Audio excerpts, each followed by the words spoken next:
मेरे प्रिय मित्रों, आइए 14 फरवरी 2021 भूमंज ज्योतिष पाठशाला बीजेपी स्वाध्याय दिवस 110 दिन 45वां संस्कृत साहित्य के 12वें दिवस में ज्योतिष पाठ के 45वें दिवस में आइए प्रवेश करें। सूर्योदय 6:52 में, अस्त होगा 18 बजे 9:45 का समय हो चुका है। 9:45 स्थानीय समय, लोकल टाइम 9:45 अर्थात 9 घंटे 45 मिनट का समय हो चुका है सूर्योदय को आए हुए। और हमने कहा था कि हम 4 घंटे के समय को बोलते हैं प्रातः। 4 घंटे के बाद सूर्योदय हुआ, उदय हुआ, उसके बाद के जो 4 घंटा उसको हम बोलते हैं प्रातः। उसके बाद जो 8 घंटे का समय को बोलते हैं हम सुबह। उसके बाद जो 4 घंटे हम उसको बोलेंगे हम दोपहर। तो 9:45 यानी कि 4 से ऊपर का समय है, अर्थात दोपहर के स्वाध्याय वेला में आइए प्रवेश करें, अभिवादन करें। जानते हैं पाठशाला के 2 भाग। पहले भाग को पाठ्यचर्या प्रश्नोत्तर, दूसरे भाग को पाठ्यक्रम पाठ्यचर्चा हम कहते हैं। पाठशाला के भाग 2 पर हम पहले चर्चा करेंगे, भाग 1 पर बाद में चर्चा करेंगे। क्योंकि आज 14 फरवरी 2021 है और हमने कहा था कि परीक्षा का आयोजन हमें करना है। आज यहाँ पर हम ज्योतिष के 33वें दिवस, हमने कहा था कि हमारे 4 राउंड में हमारा यहाँ पर 4 राउंड हमारे होते हैं। पहले को हमने कहा था क्वार्टर फाइनल मैच, दूसरे को हमने quarter to final semifinal match कहा था, तीसरे को क्वार्टर टू फाइनल मैच, चौथे को हमने सेमीफाइनल मैच कहा था। तो ज्योतिष पाठ जो हम कह रहे हैं, स्नातक उत्तराखंड मुक्त विश्वविद्यालय की स्नातक द्वितीय वर्ष का जो पहला प्रश्न पत्र, दूसरा प्रश्न पत्र है, उसके प्रश्न पत्र के दोनों का हम परीक्षा का आयोजन आज हम करेंगे। 32 दिवसीय हमारी पाठशाला हो चुकी थी, एक दिन हमारा बच गया था, तब जाके हमारा पहला क्वार्टर फाइनल मैच पूरा होगा। तो आज 33वें दिवस, अंतिम दिवस है, उसका परीक्षा का दिन होता है, उसको आज हमने आयोजन किया है। तो उसका आइए उसका आयोजन को हम उसको अग्रसर हुए प्रवेश करें। 33वें दिवस में पहले राउंड को, ज्योतिष के पहले राउंड को पूर्ण करें। आज हम पहली श्रृंखला जो उपासना परीक्षण श्रृंखला हमने कहा, उपासना टेस्ट सीरीज का हमने आरंभ हमने 9 वर्ष में किया था। 2021 जब 9 वर्ष प्रारंभ हुआ था, जनवरी 1 से हमने प्रारंभ किया, 1 जनवरी 2021 हमने प्रारंभ किया था। उसका आज ज्योतिष का पहला भाग पूर्ण होता है, उसका सीरीज का उपासना परीक्षण श्रृंखला, उपासना टेस्ट सीरीज का ज्योतिष का पहला भाग को आइए पूर्ण करें आज की पाठशाला से। आज की पाठशाला जैसे संपन्न होगी वैसे ही ज्योतिष का 33 दिवसीय जो पहला जो भाग है वो पूर्ण हो जाएगा। पहला जो भाग हम कह रहे हैं 4 भागों में समझ लेंगे, तो पहला भाग को आइए पूर्ण करें।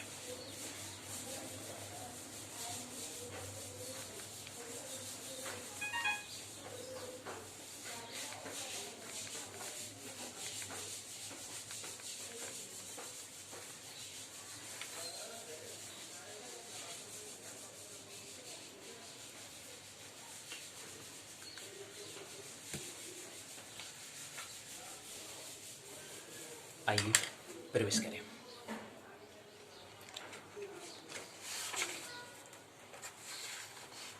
तो पहले हम उत्तराखंड मुक्त विश्वविद्यालय के स्नातक द्वितीय वर्ष का पहला प्रश्न पत्र ज्योतिष विषय। पहले प्रश्न पत्र का नाम था जातक शास्त्र और फलादेश के सिद्धांत, पहला प्रश्न पत्र था। दूसरा प्रश्न पत्र था मुहूर्त विचार। पहले प्रश्न पत्र को लेते हैं। अब जो हमें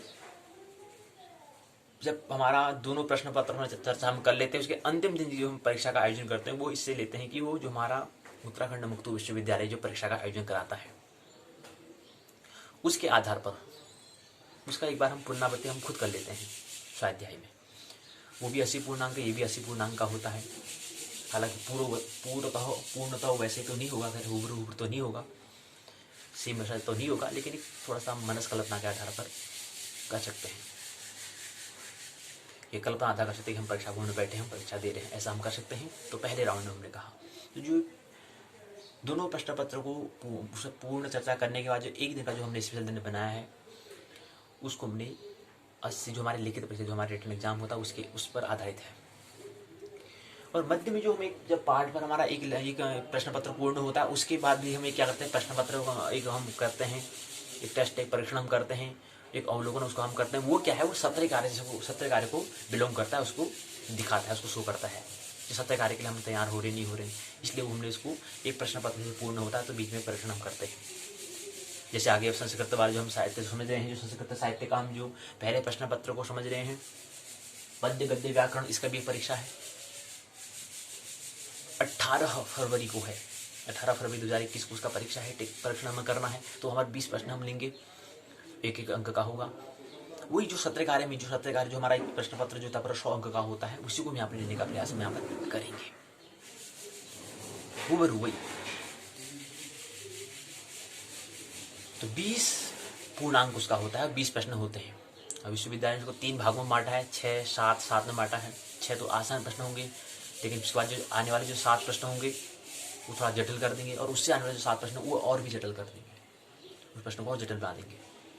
पहले प्रश्न 6 आसान होंगे, दूसरा थोड़ा कठिन, और तीसरी बार जाएगा वो और भी कठिन हो जाएगा। तो उसी तरह उसको ही हमने यहाँ पर टेस्ट जो हम करते हैं, बीच में जो परीक्षण हम करते हैं, अवलोकन करते हैं, देखते हैं कि हम पाठ जो हम पढ़ रहे हैं, जो शायद कर रहे हैं, वो सब बात समझ में आ रही नहीं आ रही है, उसके लिए हम जांच स्वयं करते हैं। इसी क्रम में आज भी हम वही लिखित परीक्षा जो हमारी 80 पूर्णांक की होती है, उसको हम जांच करने का प्रयास आज की पाठशाला में आइए करते हैं। खंड पहले में जो पहला प्रश्न पत्र था, उसमें हमने देखा जातक शास्त्र और फल के सिद्धांत। दोनों खंड में, दोनों प्रश्न पत्रों में 4-4 खंडे थे। दोनों में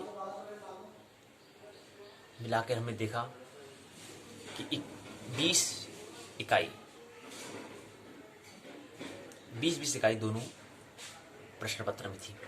दोनों प्रश्न, पहला प्रश्न पत्र, दूसरा प्रश्न, दोनों में क्या है 20 इकाइयां थी और 4 खंडे दिए गए थे।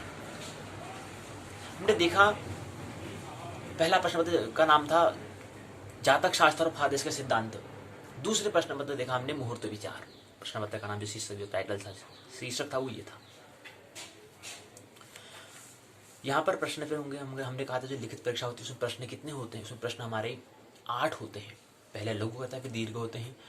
प्रश्न जो हमारे जो लिखित परीक्षा में प्रश्न पत्र का जो खंड होता है 2 खंड में होता है। 80 पूर्णांक जो हमारा लिखित परीक्षा होती है उसमें क्या है 2 खंड उसके होते हैं। पहले खंड लघु, दूसरा दीर्घ होता है। लघु जो है 7 अंक का होता है। उसमें प्रश्न होते हैं 8, करने होते हैं 5, और 5 सत्ते 35। एक प्रश्न पत्र का जो अंक है वो कितना है 7 है, तो 7 में से 35 तो यहाँ से हुए। खंड दूसरे में 5 प्रश्न होते हैं, उसमें 3 प्रश्न हमें करने होते हैं, और एक का है अंक 15, तो 15 से 45, 35 और 45 के योग को करें तो 80 पूर्णांक ऐसे होता है। ये प्रश्न हमने समझ लिया। तो इसी क्रम में हमने यहाँ पर खंड 1 में क्या है, यहाँ पर 8 प्रश्न दिए गए हैं।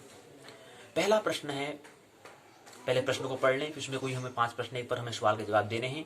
उसके बाद दूसरा खंड में भी हमें 5 प्रश्न, 5 में 3 प्रश्न सवाल के जवाब में देने हैं। एक प्रश्न पत्र, फिर दूसरा प्रश्न पत्र भी ऐसे ही क्रम रहेगा। तो पहला जातक शास्त्र और फादेश के सिद्धांत को समझने का हम प्रयास कर रहे हैं। पहला प्रश्न है राशि और भाव के संबंध को स्थापित कीजिए। राशि और भाव के बारे में जो बीच में रिलेशनशिप, जो संबंध है, उसको आप स्थापित करो, पहला प्रश्न। दूसरा प्रश्न, भावों से आप क्या समझते हैं तथा भावों की संज्ञा तथा फल का वर्णन कीजिए, उनके नाम और फल के बारे में बताइए। तीसरा प्रश्न है ग्रहों के तथा भावों के ग्रह तथा भावों में संक्षिप्त बताने का प्रयास करो, उनके कारक तत्व क्या है उनके बारे में आप बताइए। चौथा प्रश्न है सिंह लग्न में ग्रहों का फल पे प्रकाश हमें डालना है। 5वां प्रश्न है ग्रह मैत्री को परिभाषित करते हुए ग्रहों के भेदों का निरूपण करो। 6वां प्रश्न है द्विग्रादी योग फल पर टिप्पणी लिखिए। 7वां है पंचांग फल पर प्रकाश डालिए। 7वां। 8वां है भावेश फल पर संक्षिप्त चर्चा कीजिए, संक्षिप्त उल्लेख जिक्र करो, संक्षिप्त में लिखिए। तो ये 8 प्रश्न हैं। राशि और भावों पर संबंध स्थापित करना है पहला। दूसरा, भावों से आप क्या समझते हैं, भावों के नाम, उनके फल के बारे में बताओ। तीसरा, ग्रहों तथा भाव पर संक्षिप्त में बताओ, संक्षिप्त में प्रकाश डालो। चौथे में सिंह लग्न में ग्रहों का फल पर प्रकाश डालना है। 5वें ग्रह मैत्री को परिभाषित करते हुए उनके भेदों का वर्णन निरूपण करो। 6वां द्विग्रादी योगफल टिप्पणी करो। 7वां पंचांग फल किसे कहते हैं उसे प्रकाश डालिए। 8वां भावेश फल पर संक्षिप्त पर चर्चा कीजिए, संक्षिप्त में उल्लेख, संक्षिप्त में लिखिए, उस पर एक टिप्पणी लिखिए। तो 8 प्रश्न है, किन्हीं 5 प्रश्नों का हमें उत्तर देना है। राशि और भाव पर संबंध स्थापित करना। राशि हम किसे कहते हैं? राशि हमने कहा कि तारों के समूह को हम, नक्षत्रों के समूह को तो हम राशि कहते हैं। अब नक्षत्र किसे कहते हैं? तारों के समूह को हम नक्षत्र कहते हैं। और हमने देखा कि जो नक्षत्र कितने होते हैं? नक्षत्र होते हैं 27, और तारे कितने होते हैं उसमें? नक्षत्रों में कह रहे हैं स्टारों का मतलब तारों के समूह को हम नक्षत्र बोल रहे हैं। तो एक नक्षत्र जो है क्रम से नक्षत्र, जब पुष्य में 3 है तो सब में अलग अलग भिन्न भिन्न होते हैं, लेकिन तारे होते हैं, तारों के समूह होते हैं। पुष्य में पुष्य में होते 3। ऐसे अन्य नक्षत्र में जो हम अश्विनी से लेकर के रेवती तक जो कह रहे हैं, अश्विनी, भरणी, कृतिका, रोहिणी, मृगशिरा, आद्रा, पुनर्वसु लेकर के रेवती तक जो है, जो 27 नक्षत्र हैं, उनमें क्रम से तारे होते हैं। राशि और भाव में संबंध को हमें बताना है, क्या संबंध होता है इसके बीच में। तो राशि जो है को हमने कहा कि नक्षत्रों के समूह को हम राशि कहते हैं, क्योंकि हमने कहा कि राशि क्या है? राशि के अंतर्गत एक राशि जो है, अब राशि कितनी है, राशि तो बाद में बताएंगे कितनी राशि हो, तो बात की बात है, लेकिन राशि मतलब क्या है? नक्षत्रों के समूह है। और फिर हमने राशि किसे कहते हैं पहले ये समझें, और भाव किसे कहते हैं पहले ये तो समझें। राशि हमने कहा कि जो हमारा जो वसुधा है, इसके भवचक्र हमने कहा, भव मैंने होता है भूमि, लेकिन भूमि जो वसुधा है इसके इर्द गिर्द जो जहां तक उसका है राउंड से लेकर के हमने भवचक्र अगर बनाए, वसुधा से जो पृथ्वी है इसके ऊपर इसके चारों ओर हम एक वृत्त बनाते हैं, काल्पनिक चक्र बनाते हैं, एक वर्तुल बनाते हैं। हम मन कल्पना कर लेते हैं कि एक चक्र है, क्योंकि पृथ्वी क्या है? गोल है, उसके हिसाब से कहते हैं कि हाँ क्या है? एक चक्र हम मान लेते हैं, एक वलय को मान लेते हैं, एक सर्कल को हम इमेजिन कर लेते हैं, कल्पना कर लेते हैं। उसको फिर हमने एक चक्र हमने बनाया, उसको हमने कहा भवचक्र, उसका नाम दिया हमने भवचक्र। और उस भवचक्र को हमने क्या है? 12 भागों में विभाजित किया। क्रम से उसमें आप क्या है? तारे आई। अब वो जब हमने भवचक्र को बांटा और ऊपर क्या है? बहुत सारे तारे हैं, तो उसमें तारे क्या हुए? बहुत सारे तारे आ गए। तो तारे इसमें 200 करीब 200 करीब उसमें तारे आते हैं, 225 करीब तारे आते हैं। उन 225 तारे आते हैं, उन 225 तारे को हमने क्या करा? अब 12 भागों में बांटा। उन 12 भागों में जो हमने बांटा है, उस 12 भाग को हम राशि कहते हैं। राशि का मतलब होता है ढेर। बांट दिया 12 भाग में, तो इन 12 भाग को हम राशि के नाम से जानते हैं। क्रम से मेष, वृष, मिथुन, कर्क, सिंह, कन्या, तुला, वृश्चिक, धनु, मकर, कुंभ, मीन, ये क्रम से 12 राशियां होती हैं। राशि तो ये है। और एक राशि में अब हमने बांटा कि इसमें क्या, ऐसे हमने नक्षत्र को भी बांट रखा है। नक्षत्र क्या है? नक्षत्र को भी हमने ये कहा कि हमने कहा कि भवचक्र को जो है उसको हमने क्या करा? 27 भागों में बांट दिया। वहां पर 12 भागों में बांटा, यहाँ पर हमें क्या है? 27 भागों में बांट दिया। पर छोटा करने की बात है, थोड़ा उसमें राशि में थोड़ा बड़ा भाग मिलेगा, नक्षत्र में थोड़ा छोटा भाग मिलेगा। तो नक्षत्र में कम तारे आते हैं और राशि में ज्यादा तारे आते हैं। अब एक राशि में क्या है? 9 चरणाक्षर आते हैं और एक नक्षत्र में 4 चरणाक्षर आते हैं। ये भेद है, होगा फर्क, क्योंकि उसको 27 भागों में जो बांटेंगे तो वहां कम ही चीज आएगा ना। छोटा कमरा बनाएंगे तो कम ही चीज तो आएगा उसके अंदर, बड़ा कमरा बनाएंगे तो बड़ी बहुत और ज्यादा चीज आएंगी, बहुत ज्यादा चीज उसके अंदर आ जाएंगी, बहुत ज्यादा सामान उसमें आ जाएगा। तो 27 में तो कम तारे आएंगे। तो राशि तो ये है। अब भाव क्या होता है? भाव मतलब होता है स्थान, जगह। तो केवल स्थान को, जगह को हमने क्या कहा? भाव कहा। राशि को हमने क्या है? उसमें तारे हैं, उन तारों के ढेर को हमने कहा। उसमें जो वस्तु की काउंटिंग क्या नाम है? राशि कहा। और भाव मतलब जो जहां पर स्थित है उस स्थान को हमने कहा भाव। तो भाव भी क्या है? 12 होते हैं, 12 स्थान। क्योंकि जब मैंने उसको जब उसको भवचक्र को हमने बांटा तो उसको हमने 12 भागों में बांटा। तो 12 भाग जो हिस्से जो है, उन हिस्से का नाम कहते हैं भाव। स्थान कहते हैं, जगह कहते हैं, कोष्ठक कहते हैं, हाउस कहते हैं उसको।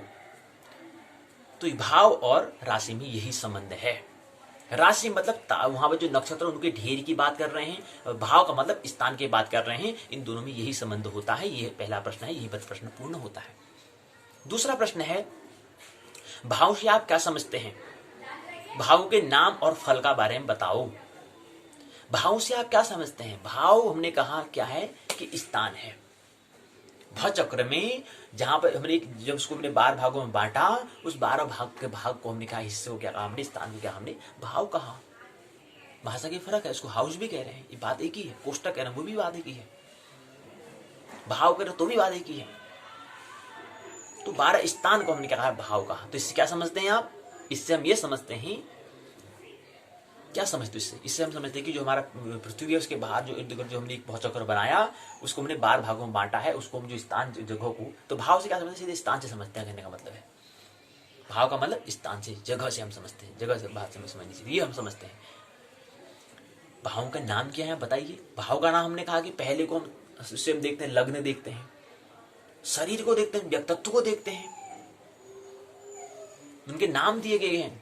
दूसरे धन को देखते हैं, तीसरे सहज को देखते हैं, चौथे से सुख को देखते हैं, पांचवें से विद्या को देखते हैं, छठे से रोग को देखते हैं, सातवें से काम को देखते हैं, आठवें से मृत्यु को देखते हैं, नौवें से कर्म को देखते हैं, धर्म को देखते हैं, 10वें से धर्म को देखते हैं, कर्म फिर धर्म,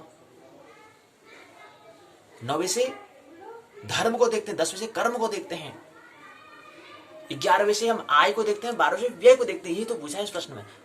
भाव से आप क्या समझते हैं? उनके नाम के बारे में बताइए। और फल क्या होता है, परिणाम क्या होता है, रिजल्ट क्या होता है? तो बहुत ज्यादा परिणाम रहता है। जैसे हमने कहा कि जो हमारा नवम जो भाव जो है, अगर उसमें गुरु रहे,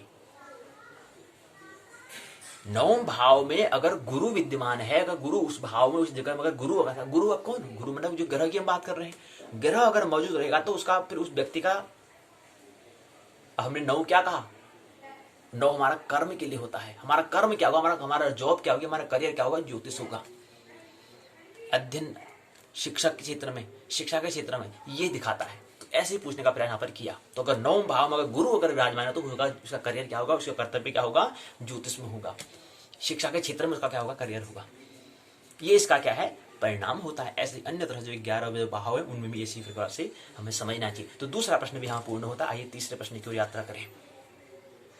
तीसरा प्रश्न है, ग्रहों के बारे में आप बताओ, और ग्रह और भाव के बारे में क्या मतलब होता है, इनके बारे में बताओ कि ग्रह और भाव में संक्षिप्त बताओ क्या चीज है।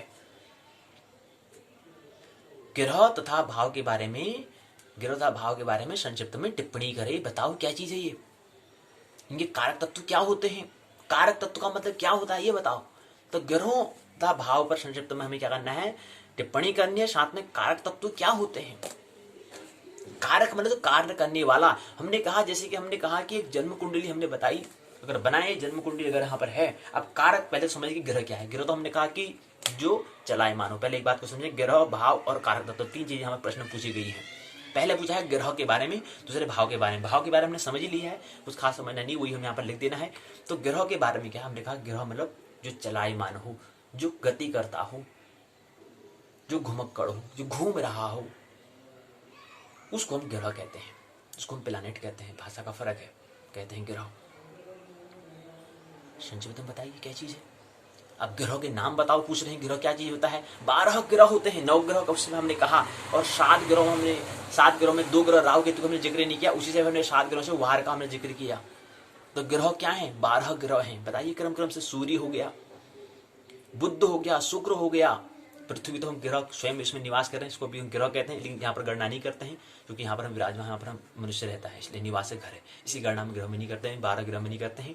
इसके बाद इसकी हम गणना करते हैं, लेकिन इसके बदले फिर यम की, हम यहाँ पर प्लूटो की हम जिक्र कर लेते हैं। अगर इसकी गणना करें तो प्लूटो की गणना नहीं करेंगे।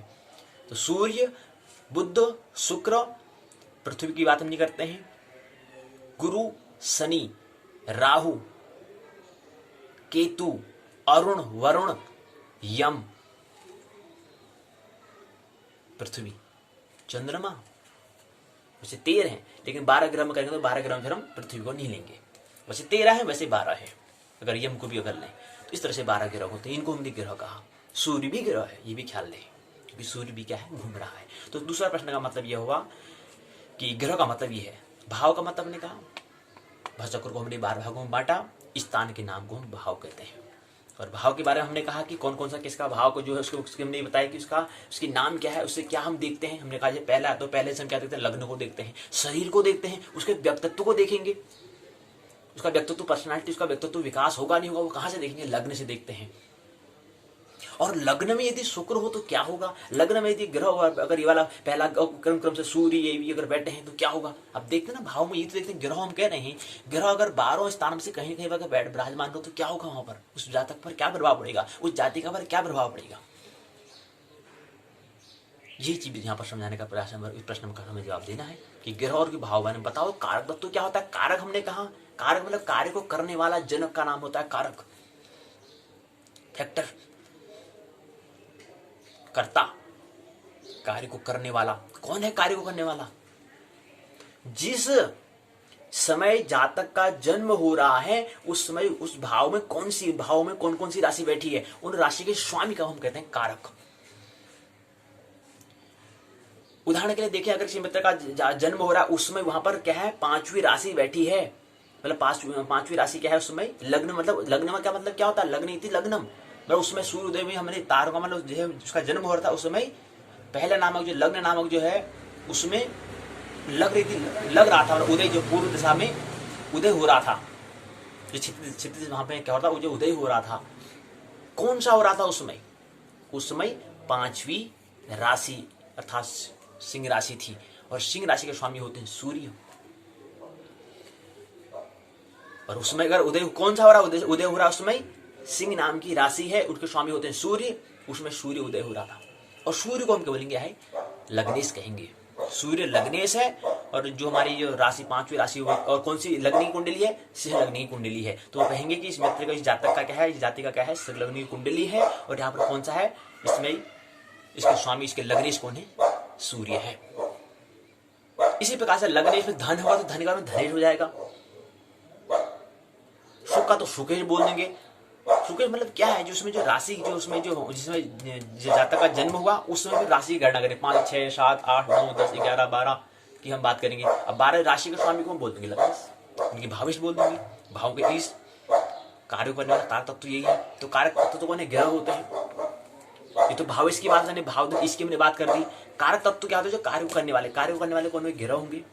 12 ग्रह होंगे, सूर्य होगा, बुध होगा, शुक्र होगा, चंद्रमा होगा, बुध शुक्र, ये बात आई समझ।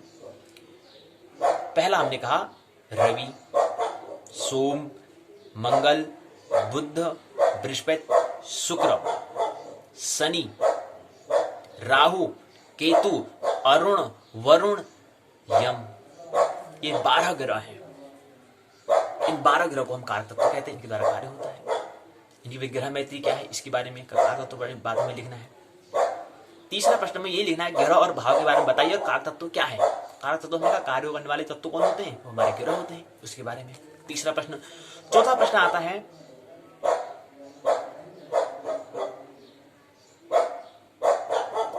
सिंह लग्न में ग्रहों का फल और परिणाम पर प्रकाश डालिए।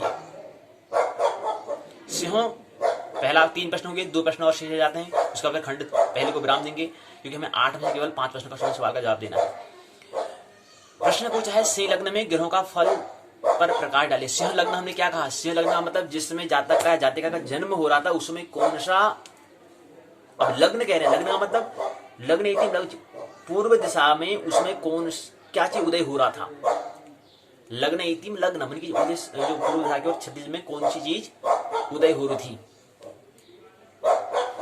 उसमें कौन सी। अब सिंह बोल रहे हैं, सिंह क्या है, राशि है, और राशि है उसके अंदर क्या है, तारों का समूह है। अब सिंह राशि है उसमें तारे हैं, और एक सिंह जो है एक राशि है, उसमें कितने 9 चरणाक्षर आते हैं। तो 9 चरणाक्षर, अब चरणाक्षर के क्या है, नक्षत्र आते हैं। वो नक्षत्र कौन से नक्षत्र, उसमें ऐसा वो वाले नक्षत्र क्या थे, पूर्व दिशा में उदय हो रहे थे।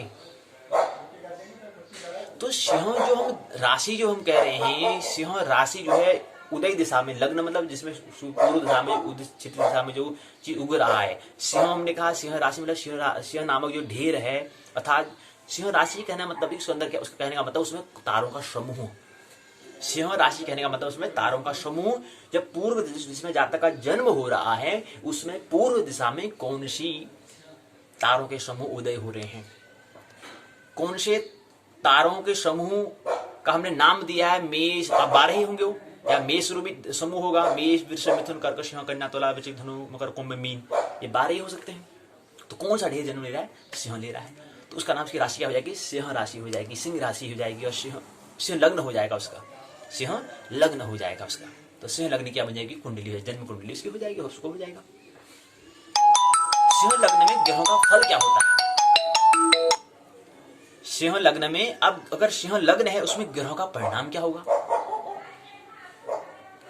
ग्रहों का परिणाम के बारे में पूछ रहे हैं। अगर सिंह लग्न है तो उसमें ग्रह का परिणाम पर प्रकाश डालिए। सिंह लग्न है, ग्रहों का फल क्या होगा। अब ग्रहों का फल हमें देखना है, सिंह लग्नी है, ग्रहों का फल हम कैसे देखेंगे, ग्रहों का फल कैसे देखेंगे। अब ग्रहों के बारे में हमको देखना पड़ेगा ना, जन्म कुंडली देनी होगी हमें, जन्म कुंडली दी होनी चाहिए कि उसमें ग्रह कहाँ पर बैठे हैं, फिर क्या मित्रता बन रही, कौन से कहाँ दृष्टि हो रही है, क्या चीज हो रहा है, इसके देखकर हम हिसाब बताएंगे। सिंह लग्न में, अब सिंह लग्न है वो ठीक है, 12 भाव में कहीं पर सिंह की पहले लग्न में पहले जो है वहां पर सिंह राशि होगी, ग्रह कहीं पर होंगे 12 भाव में कहीं पर होंगे। अब कहां पर होंगे तो जातक की जन्म कुंडली होगी, उस हिसाब से बताएंगे। ग्रहों का फल बताइए,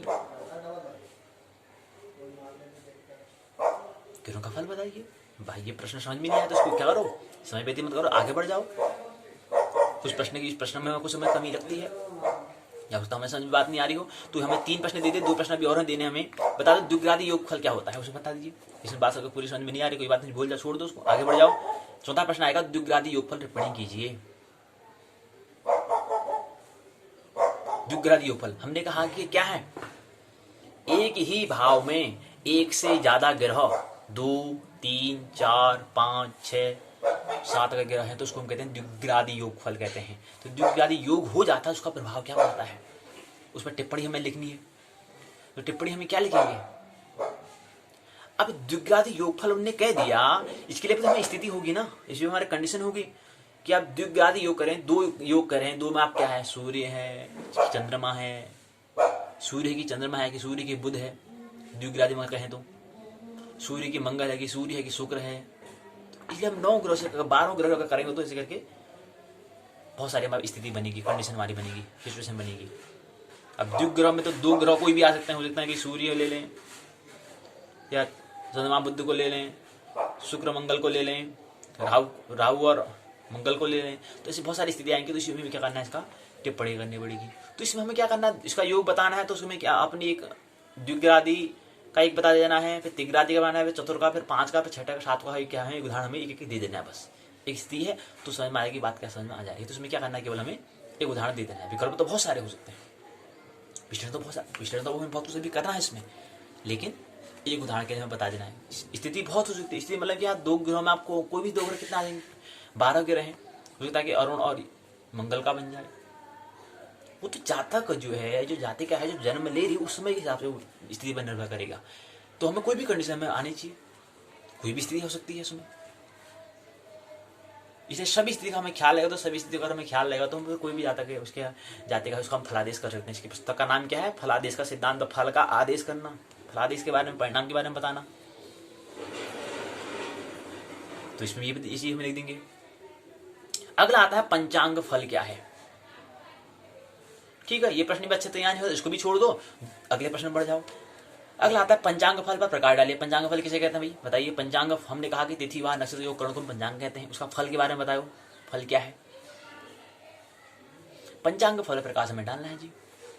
तो पंचांग जो है 5 अंगों को हम पंचांग कहते हैं, तिथि वार नक्षत्र योग करण, आमतौर पर मुझे ये कहते हैं। लेकिन यहाँ पर पंचांग फल पूछा है, परिणाम के बारे में पूछा है।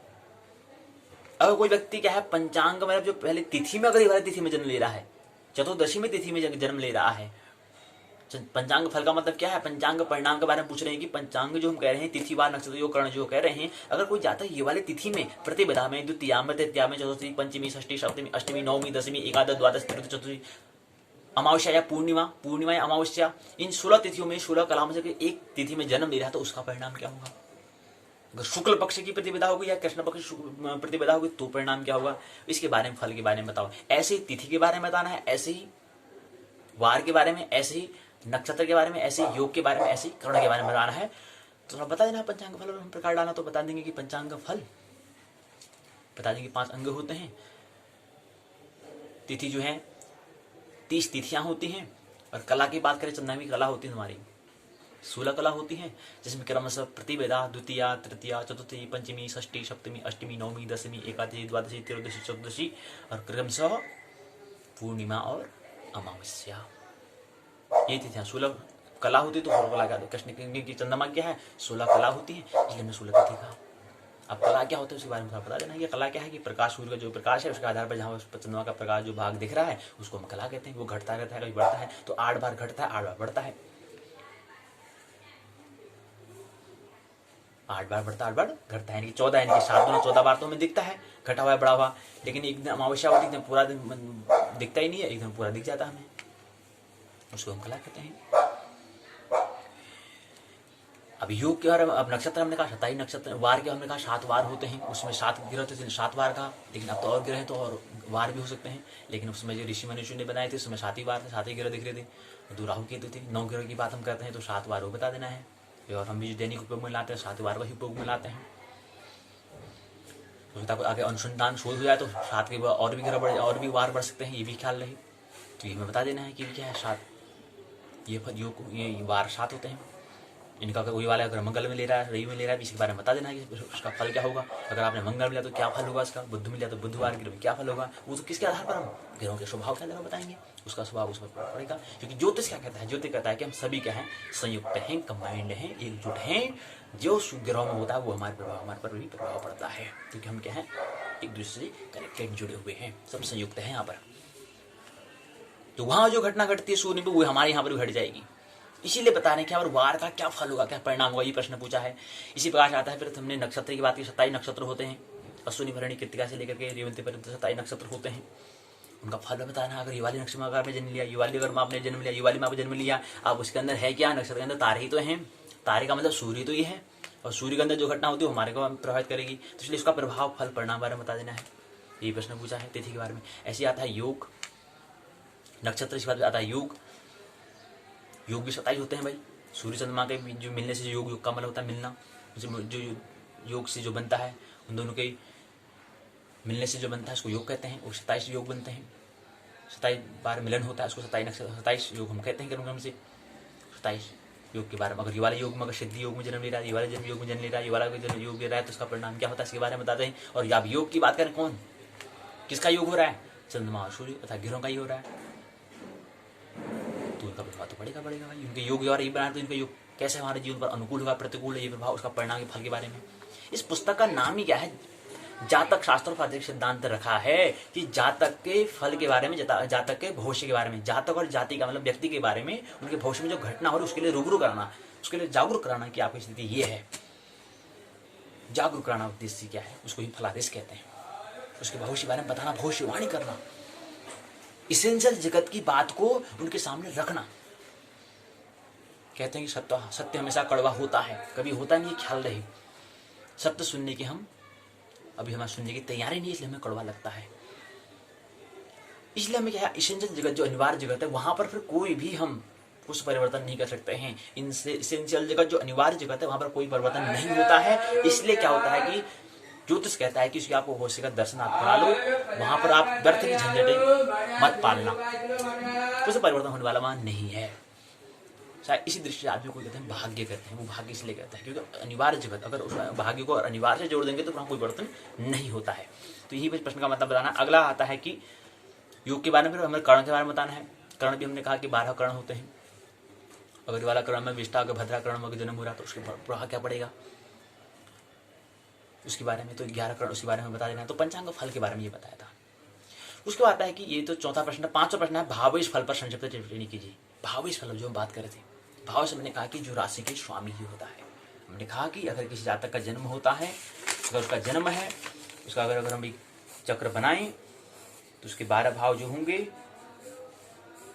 क्रम से, अगर यहाँ पर 5वीं राशि अगर है, यहाँ पर अगर 5वीं राशि है, यहाँ पर 6ठी हो जाएगी, यहाँ पर 7वीं, यहाँ पर 8वीं, यहाँ पर 9वीं, यहाँ पर 10वीं, यहाँ पर 11वीं, यहाँ पर 12वीं, यहाँ पर 1, यहाँ पर 2, यहाँ पर 3, यहाँ पर 4 हो जाएगा। यहाँ पर 5वीं राशि है, यहाँ पर 5वीं राशि कौन सी है, सिंह राशि होती है। सिंह राशि के स्वामी क्या होते हैं, इस राशि के स्वामी जो होंगे, भाव के अंतर्गत जो राशि है उस राशि के स्वामी जो होते हैं उसको हम कहते हैं भाविस। भाव का इस राशि के आधार पर कहेंगे इसको, और इसको बोलते हैं पहला भाव, दूसरा भाव, तीसरा भाव, चौथा, 5वां, 6वां, 7वां, 8वां, 9वां, 10वां, 11वां, 12वां, ये 12 भाव बोलते हैं। भाव हमेशा स्थिर रहते हैं, स्थान कोई ज्यादा नहीं है, स्थान कभी गति नहीं करता है, क्या है, लेकिन राशि गति करती है।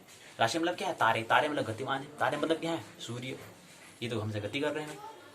यहाँ जीवन का मतलब ये होता है जो चलायमान हो, जो गतिशील हो। घर का मतलब ये होता है जो घुमक्कड़, जो चलायमान हो, ये चीज है। तो यहीं पर प्रश्न और अंतिम भविष्य के फल पर टिप्पणी करो। भविष्य बता देना है कि अब भविष्य फल बताने के लिए हमें क्या करना पड़ेगा, भविष्य फल बताने के लिए हमें क्या करना पड़ेगा, क्रम से 12 भविष्य को बता देना पड़ेगा हमें कि ये है तन का, ये धन का, ये सहज का, ये सुख का, ये विद्या का, ये हमारा रोग, ये हमारा रूप का, ये हमारा काम का, ये हमारा आयु का, ये हमारा धर्म का, ये हमारा कर्म का, ये हमारा आय का, ये हमारा व्यय का। इन भविष्य में अगर कोई राशि आपकी साधा बताएंगे, जो राशि यहाँ पर है, जो राशि होगी उसके स्वामी के हम बता देंगे। अब जैसे यहाँ पर क्या है, चौथी राशि है। अब चौथी राशि के स्वामी कौन होते हैं, चंद्रमा। और चंद्रमा पर कहाँ पर है, ये जो यहाँ पर बता रहे चंद्रमा कहाँ पर है, ये 12वें भाव में। और यहाँ पर चौथी राशि के स्वामी कौन होते हैं, चंद्रमा होते हैं। तो चंद्रमा को क्या बोलेंगे, यहाँ पर भावेश बोलेंगे। यही पूछा है कि 12 भाव के बारे में इसका उस पर एक टिप्पणी कीजिए। तो यही 5 प्रश्न क्या है, पूर्ण होते हैं। पहला भाग पूर्ण। आइए दूसरे भाग की ओर प्रवेश करें। पहला प्रश्न पत्र जो है, पहला जातक शास्त्र और फलादि सिद्धांत स्नातक द्वितीय वर्ष का जो पहला प्रश्न पत्र है, उसके दूसरे खंड में आइए प्रवेश करें। ये हमारा क्या है, 35 अंक का ये हमारा था, 35 अंक का पहला हिस्सा। दूसरा आता है, दूसरा है 15, यानी कि 45 अंक का शेष हमारा और रह जाता है प्रश्न पत्र। आधा प्रश्न पत्र, आधे से करीब ज्यादा प्रश्न पत्र भी हमारा शेष है, हल करना बाकी है। बताइए क्या है पहला प्रश्न। आवरी भी 5 प्रश्न दिए हैं। पहला प्रश्न पूछा है, जातक शास्त्र का परिचय देते हुए उनके स्वरूप और महत्व पर प्रकाश डालिए, पहला प्रश्न। दूसरा प्रश्न है, राशि से आप क्या समझते हैं, षड वर्ग और 10 वर्ग का उल्लेख करो, बताओ क्या चीज होती है। और विभिन्न अवयवों का भी, जो उसके अवयव जो कॉम्पोनेंट है उनके बारे में बताओ। तीसरा है, ग्रह बल, ग्रह दृष्टि और भाव बल क्या होता है उसके बारे में बताइए। चौथा आता है, भावेश फल पर क्या तात्पर्य है, विस्तार से बताइए। पांचवा है, दशाफल पर सविस्तार से वर्णन कीजिए, दशाफल क्या है इसके बारे में विस्तार से बताइए। 3 प्रश्न, 5 में 3 प्रश्न देना होता है बस। जातक शास्त्र पर उनके स्वरूप पर महत्व पर प्रकाश डालिए, पहला प्रश्न ये है। जातक शास्त्र है क्या, जातक शास्त्र किसे कहते हैं, जातक शास्त्र किसे कहते हैं, जातक शास्त्र किसे कहते हैं ये बताइए कि जातक शास्त्र क्या है। जातक शास्त्र जो है वह जातक के बारे में, हमने कहा कि ज्योतिष के 3 हिस्से होते हैं, पहले को हम सिद्धांत तंत्र, दूसरे को संहिता, तीसरे को हम जातक कहते हैं या होरा कहते हैं, फलित ज्योतिष हम कह सकते हैं। जहां पर जातक या जाति का यथा व्यक्ति के बारे में, उसके होने वाले जो भावी भविष्य के बारे में, भविष्यवाणी के बारे में बताया, जिस शास्त्र में बताया जाता है, जिस विज्ञान में, जिस ग्रंथ में, जिस हिस्से में भविष्य के बारे में दर्शन कराया जाता है, बताया जाता है, उसको हम कहते हैं जातक शास्त्र या होरा शास्त्र या फलित ज्योतिष। व्यक्ति के बारे में, यहाँ पर व्यक्ति के जीवन के बारे में, व्यक्ति के भविष्य के बारे में, उसके व्यक्तित्व के बारे में जिस शास्त्र में बताया जाता है उसको हम जातक शास्त्र कहते हैं। स्वरूप क्या है इसका, महत्व क्या है जीवन में, महत्व इसका ये है, इंपोर्टेंस इसका ये है, अगर हमें अनिवार्य जगत का अगर हमें ख्याल करेंगे तो व्यर्थ की जो झंझटें जो हमने पाली है, व्यर्थ की जो आवादाफी जो हमारी है, व्यर्थ का जो हमारा संघर्ष जो है, उससे हम क्या जाएंगे, छुटकारा। उससे अगर हमें ख्याल हो जाए कि व्यर्थ झंझट हम ले रहे हैं, इससे कुछ हल होने वाला नहीं है, तो हमारा जीवन उत्सव महोत्सव बन सकता है। ये महत्व है। अगर ये दृष्टि प्रत्येक व्यक्ति के जीवन में पड़ जाए तो इसका महत्व ये है कि प्रत्येक व्यक्ति का जीवन उत्सव महोत्सव बनना चाहिए। उत्सव जो है और पर्व जो त्योहार जो आते हैं उससे हट कर ख्याल रहे। पर्व जो आते हैं वो पर्व क्या है कि मतलब बना रहे हैं बस, पहले से बना दी ठीक है। जबकि उत्सव जो है, उत्सव का मतलब होता है कि अपने जीवन जीने की कला का नाम, अपने तरह से जीने, अपने तरीके से जीवन जीने यापन करने का तरीका का नाम है उत्सव। प्रत्येक व्यक्ति का भिन्न भिन्न होगा, लेकिन उत्सव परिणाम में से पता चलेगा कि जीवन क्या है, उत्सव बुरा नहीं हो रहा है। पर्व होता है कि सभी सामान एक बना दिया हमने, ठीक बना रहे हैं सब, हाँ वो कभी कभी आता है, कभी दिवाली आ जाती है, कभी साल में एक बार, कभी होली एक बार आ जाती है। लेकिन उत्सव जो होता है, पर्व ये तो उत्सव जो होता है निरंतर प्रतिक्षण होता है, प्रतिदिन होता है, हर पल पल में अपना उत्सव चल रहा होता है, क्योंकि अपने तरीके से जी रहा है ना, और अनिवार्य होता है ख्याल है। तो इसका महत्व ये है। स्वरूप क्या है इसका, नेचर क्या है इसका, जातक शास्त्र का, इसका स्वरूप जो है कि जो अनिवार्य जगत जो है उसका ख्याल देना। स्वरूप का मतलब ही क्या होता है? स्वरूप जो हम कह रहे हैं, नेचर जो कह रहे हैं, स्व मतलब खुद का जो रूप हमारा है। जैसे हमारा क्या है, हमारा स्वरूप क्या है? दृष्टा होना है। कार्य तो किसी और के द्वारा हो रहा है, लेकिन जो हम हैं वो हमसे कभी काम नहीं होता है। हम तो वही जो आत्मा से जगह है। आत्मा कभी काम करती नहीं। कौन करता है फिर? आत्मा के माध्यम से काम होता है, शरीर करता है। तो ऐसे ही जातक शास्त्र में जो मतलब जो हमारा शुद्ध चैतन्य जो रूप हमारा होना है, जो हमारा नेचर है, जो हमारा स्वरूप, जो हमारा रूप से आगे स्वरूप, जो खुद का रूप, जो हमारा दृष्टा होना जो है, जो हमारा चैतन्य रूप होना है, वही ये इसका ही जातक शास्त्र का मतलब उसका स्मरण कराने का जो माध्यम जिस शास्त्र में कहा जाता है, वही जातक शास्त्र का स्वरूप बन जाता है। बात पूरी होगी। पहला प्रश्न, परिचय क्या है इसका? इंट्रोडक्शन क्या है? इंट्रोडक्शन हम कहेंगे जातक शास्त्र जो है, जातक के बारे में, इसको होरा शास्त्र भी कहते हैं। परिचय क्या है? परिचय इसका जातक व्यक्ति के, जातक शास्त्र मतलब व्यक्ति के अंदर जो हुनर, जो कौशल है, वही बने जातक शास्त्र। उसके अंदर जो काबिलियत है वही, उसको ही पर क्या करे, जोर दे। व्यक्ति झंझट नहीं, जो उसका हुनर है, जो उसका स्किल है, जो बनने के लिए आया है, जिसके लिए प्रभु ने उसको भेजा है, वही बने। व्यर्थ की झंझट नहीं ले। ये कहां पर, ये एक साधन है, एक दर्पणा काम कर रहा है ज्योतिष। यही इसका परिचय है। परिचय का मतलब ये कहा कि जातक शास्त्र है, 3 भाग होते हैं ज्योतिष के।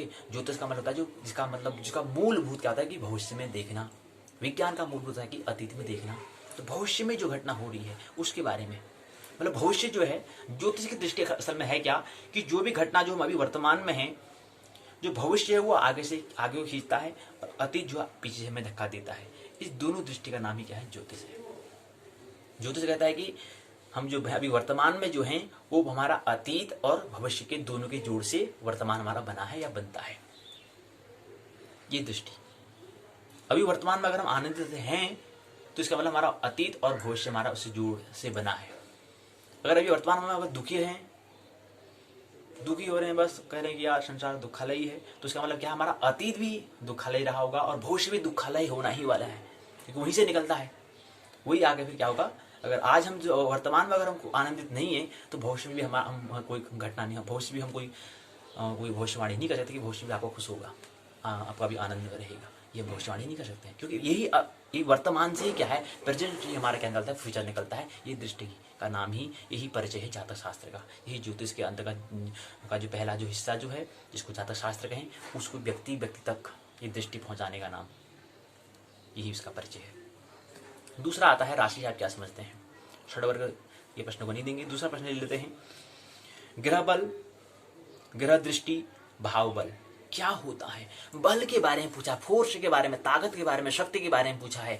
बल के बारे में क्या पूछा? अभी हमने कहा कि अब ग्रह बल क्या होता है, ग्रह के बारे में तो हमने समझ लिया। बल क्या होता है? ताकत, इनकी क्षमता। क्षमता मतलब क्या होता है? क्षमता मतलब ये होता है कि अगर यहाँ पर हमने कहा कि ये 9वें अगर भाव में अगर यहाँ पर क्या है, अगर गुरु अगर बैठा तो गुरु का बल क्या होता है? गुरु का बल होता है, अगर गुरु अगर यहाँ पर विराजमान है तो यहाँ पर निश्चित क्या होगा, उसका करियर क्या होगा, शिक्षा के क्षेत्र में होगा। ये ग्रह का बल होता है, इसकी क्षमता होती है। अगर अब यहाँ पर देख लें, शुक्र अगर यहाँ पर है, शुक्र अगर जो है कि जो कि 7वें में शुक्र का होता है, लेकिन शुक्र का जो मतलब शुक्र का स्थान क्या है, 7वें में होना है, लेकिन अगर वो पहले में बैठ जाए तो व्यक्ति कामुक हो जाएगा। ये ग्रह का बल होता है,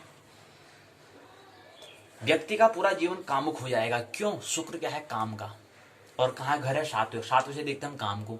अगर ये ग्रह क्या हो जाए, अगर पहले में तन में अगर बैठ जाएगा, तन क्या होता है, हमारा लग्न था, जो हमारा क्या है लग्न अर्थात जो हमारा जीवन था, व्यक्तित्व को दिखाएगा, तो पूरा जीवन क्या हो जाएगा, कामुक उसका हो जाएगा। ये होता है ग्रह का बल का, ग्रह की शक्ति ये होती है, ग्रह बल ही है। इसी में आता है दृष्टि क्या है। अब दृष्टि के बारे में बताइए।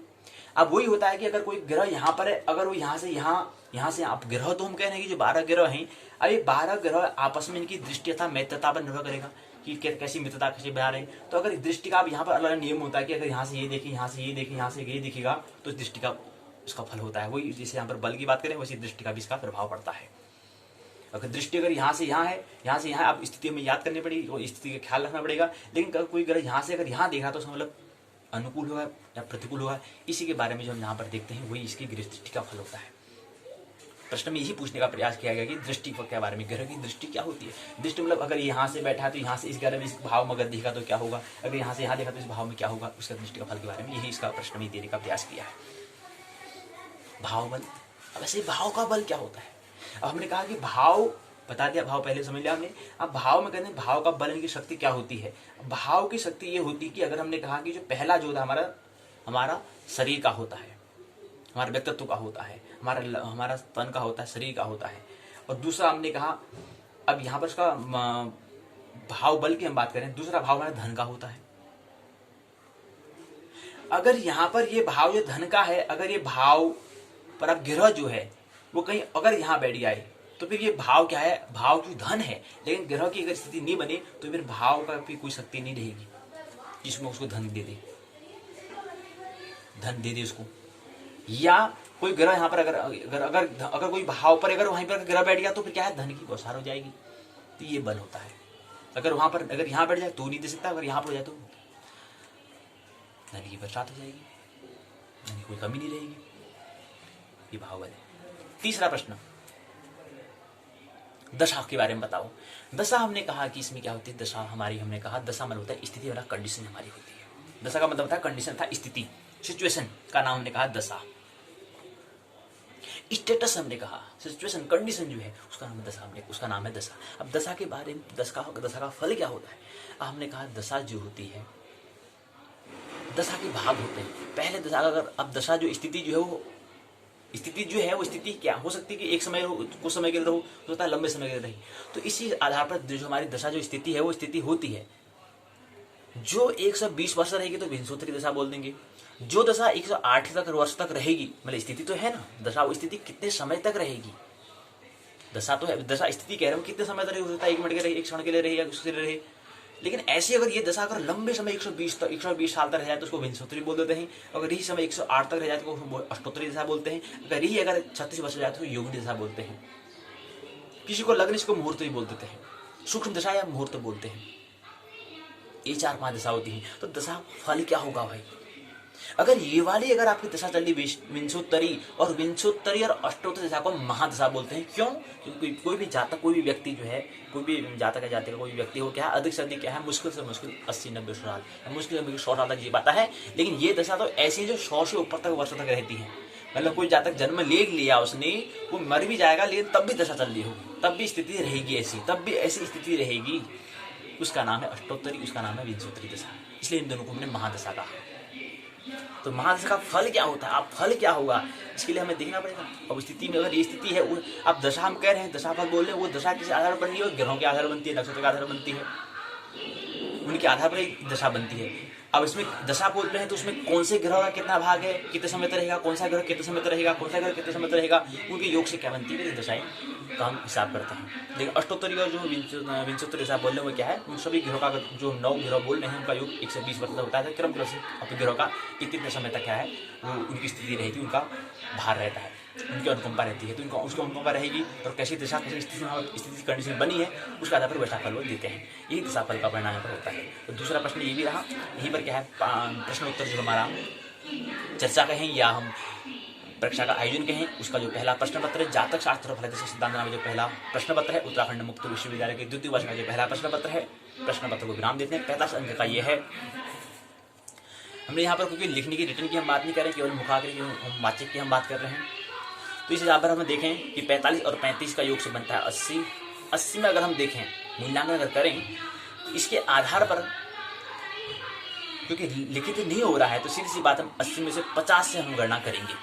80 का पूर्णांक है लेकिन 30 अंक हम लिखित परीक्षा से नहीं कर रहे क्योंकि हम वाचिक से बोल रहे हैं, तो 30 अंक वैसे हम ऋण कर देंगे।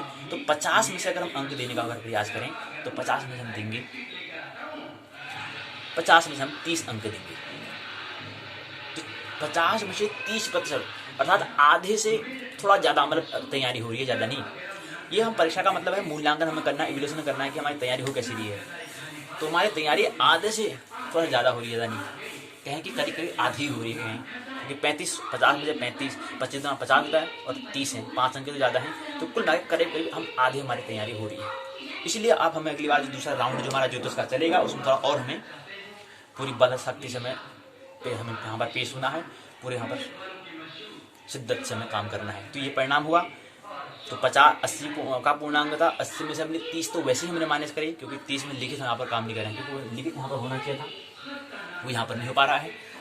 तो लिखित यहाँ पर नहीं हो पा रहा, तो हम लिखित में 30 वैसे ही माइनस कर देंगे। तो 50 से हम गणना करेंगे, तो 50 में से हमने दिया तो 30 पूर्णांक, 30 अंक हमने प्राप्त किए। तो अभी भी क्या है, इससे हमने हिसाब लगाया कि क्या है, हमारी जो तैयारी जो हो रही है वह आधे के करीब, लगभग आधे के करीब हो रही है। जो प्रिपरेशन हो रही है वह आधा कहाँ जा रहा है, उस पर हमें विचार करने के लिए हमने इसका हमने आयोजन किया। तो यहीं पर है पहले प्रश्न पत्र को, जातक शास्त्र फलादि सिद्धांत नामक जो पहला प्रश्न पत्र है उसको विराम देते हैं।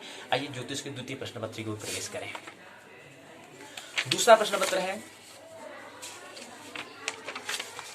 पत्र है, हमने कहा कि मुहूर्त स्कंद, मुहूर्त विचार, ये हमने इसका नाम दिया है। अब देखो हमने यहाँ पर क्या करा है, यहाँ पर हमने कोई पुस्तक से पढ़ना नहीं है, ये ख्याल रहे, मतलब कोई किताब का सहारा हमें नहीं लेना, जितना आ रहा है उतना बोलना है बस, हमें यहाँ पर बोलना है बस, क्या बोल रहे हैं क्या बोल रहे नहीं, हमें केवल यहाँ पर बोलना है किताब के माध्यम से। ये परीक्षा का मतलब जो हम कह रहे हैं, जो अंतिम दिन बनाते हैं या जो हम टेस्ट करते हैं, जो हम 20 पूर्णांक का जो हम परीक्षा करते हैं, 20 सवाल जो उसमें हम तैयार करते हैं, एक दिन पहले पाठों में चर्चा करते हैं, किताब के माध्यम से देखते हैं, लेकिन एक दिन ऐसा करना है कि हमें किताब से नहीं, बिना देखे हमें बोलना है, उसके बारे में कितना समझ में आ रहा है, वाचिक हमें बोलना है, हमें लेक्चर हमें देना है, एक प्रवचन जैसा हमें देना है, भाषण जैसा हमें देना है, उससे संबंधित कोई पाठ्य संबंध हमें देना है। एक तो हमारा एक प्रश्न पत्र पूर्ण हुआ तब होता है, और एक होता है कि जब दोनों प्रश्न पत्र पूर्ण हो जाते हैं तब जाके लिखित परीक्षा देते हैं। ये आधा परिणाम देखा। आइए अब दूसरे प्रश्न पत्र में देखते हैं, वही हमें भाषण हमें देना है, प्रश्न बना के दिए गए हैं, अब प्रश्न का उत्तर हमें देना है। बाकी सेम क्रम वही रहेगा जैसे वहां पर पहले प्रश्न पत्र में था। प्रश्न को लेते हैं, पहला प्रश्न है, मुहूर्त शाखा को परिभाषित करते हुए उसके महत्व पर प्रकाश डालिए। मुहूर्त शास्त्र। दूसरा प्रश्न पत्र है, पक्ष ऋतु मास को परिभाषित कीजिए, दूसरा प्रश्न पत्र। तीसरा प्रश्न है, तिथि वार नक्षत्र योगकरण के बारे में, कि स्वरूप के बारे में बताइए। चौथा प्रश्न है, संस्कार को परिभाषा और उसके स्वरूप, उसका महत्व पर वर्णन कीजिए, महत्व का वर्णन कीजिए। पांचवा है, गर्भाधान और विवाह संस्कार को परिभाषित कीजिए। छठा है, तिथि वार अपशकुन शकुन कृत अकृत्य पर संक्षिप्त वर्णन, संक्षिप्त में टिप्पणी कीजिए। सातवां, यात्रा में कृत अकृत्य जो काम अकृत्य कृत्य जो है उसका वर्णन करो। आठवां है, शिलान्यास विधि के बारे में टिप्पणी कीजिए, और द्वार स्थापन विधि के बारे में जिक्र कीजिए। तो ये 8 प्रश्न में से केवल 5 प्रश्नों का सवालों का जवाब देना है। आइए क्रम से पहले प्रश्न, दूसरे, तीसरे, चौथे, पांचों को लेते हैं, खंड 1 को विराम देते हैं, दूसरे खंड में प्रवेश करेंगे। पहला प्रश्न है, मुहूर्त शास्त्र को परिभाषित करो। मुहूर्त शास्त्र क्या है? मुहूर्त शास्त्र फलित ज्योतिष शास्त्र के अंतर्गत, यानी कि फलित ज्योतिष के अंदर आने वाला एक शास्त्र, एक भाग है, एक हिस्सा है, जहाँ पर मुहूर्त के बारे में हम समझते हैं। ज्योतिष का एक हिस्सा, ज्योतिष का एक भाग को हम मुहूर्त शास्त्र कहते हैं। मुहूर्त शास्त्र का, मुहूर्त की परिभाषा क्या होती है? हमने कहा कि जब ये, क्योंकि ज्योतिष का आविर्भाव कम से कम 90,000 वर्ष पहले हुआ है, कम से कम 90,000 वर्ष पूर्व। ऋग्वेद में उल्लेख जिक्र है कि हमारे जैसे नक्षत्रों की गणना के बारे में हिसाब किताब आता है, तो उस हिसाब से लगता है कि ज्योतिष निश्चित ही क्या है, 90,000 वर्ष पूर्व इसका आविर्भाव हुआ है। और ज्योतिष विकसित विज्ञान है, ये हमें ख्याल लेना चाहिए। थोड़ा हम भूल गए उसके बारे में, क्योंकि सभ्यता संस्कृति से हमारा संपर्क टूट गया है, तो इसलिए हमें फिर नया जैसा लग रहा है, दीवार खड़ा करने में समय लग रहा है इसमें। लेकिन ज्योतिष क्या है, अपने आप में विकसित अर्थात डेवलप्ड क्या है, ये क्या है, ये वैज्ञानिक क्या है, साइंस है। तो मुहूर्त क्या है? मुहूर्त का मतलब कहा, उस समय जब ऋषि मनुष्य ने जो बनाया, उस समय जो उन्होंने 2 घड़ी कहा था। अब यहाँ पर हम घंटे की बात करते हैं, मिनट की बात करते हैं, सेकंड की बात करते हैं, लेकिन उस समय भी समय होता था। उस समय को हम घटी पल विपल में हम गणना करते थे। तो उस समय उन्होंने कहा कि 2 घड़ी के समय की जो मान, जो समय अवधि होता है, उसको मुहूर्त कहते हैं। अब 2 घड़ी को अभी वर्तमान के समय के हिसाब से बात करें, अभी हम वर्तमान समय पर यंत्र हैं, उस हिसाब से बात कर लें, तो घड़ी का मतलब होता है कि यहाँ पर क्या है कि अगर जब हमारे क्या है, एक घड़ी जो होती है 24 मिनट की होती है, और दूसरी घड़ी भी क्या है, घटी जो होती है वो भी 24 मिनट की होती है। जब दोनों का जो 48 मिनट का हो जाता है, तो जैसे 48 मिनट का समय होता है, उसको हम कहते हैं कि ये क्या है, मुहूर्त है कहते हैं। तो 48 मिनट के समय अवधि को हम मुहूर्त कहते हैं। ये परिभाषा हुई। इसका महत्व क्या है जीवन में? महत्व, जितना महत्व समय का है, उतना ही महत्व इस मुहूर्त का भी होता है। मुहूर्त का मतलब होता है कि हर स्थिति में, हमने कहा कि प्रकृति के यहाँ पर प्रकृति जो है त्रिगुणा है, उसमें दुख भी है तो सुख भी है और शांति भी है, सुख है, दुख है और शांति भी है।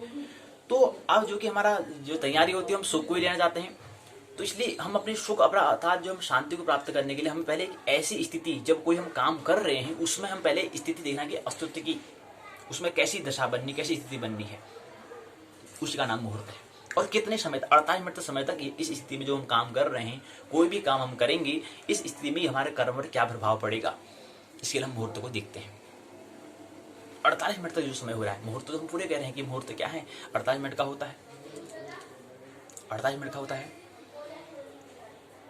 30 मुहूर्त होते हैं, 1440 मिनट का एक अहोरात्र में कितने मिनट होते हैं? 1440 मिनट का क्या होता है? एक अहोरात्र होता है, 24 घंटे होता है, उसमें क्या है 30 मुहूर्त आते हैं।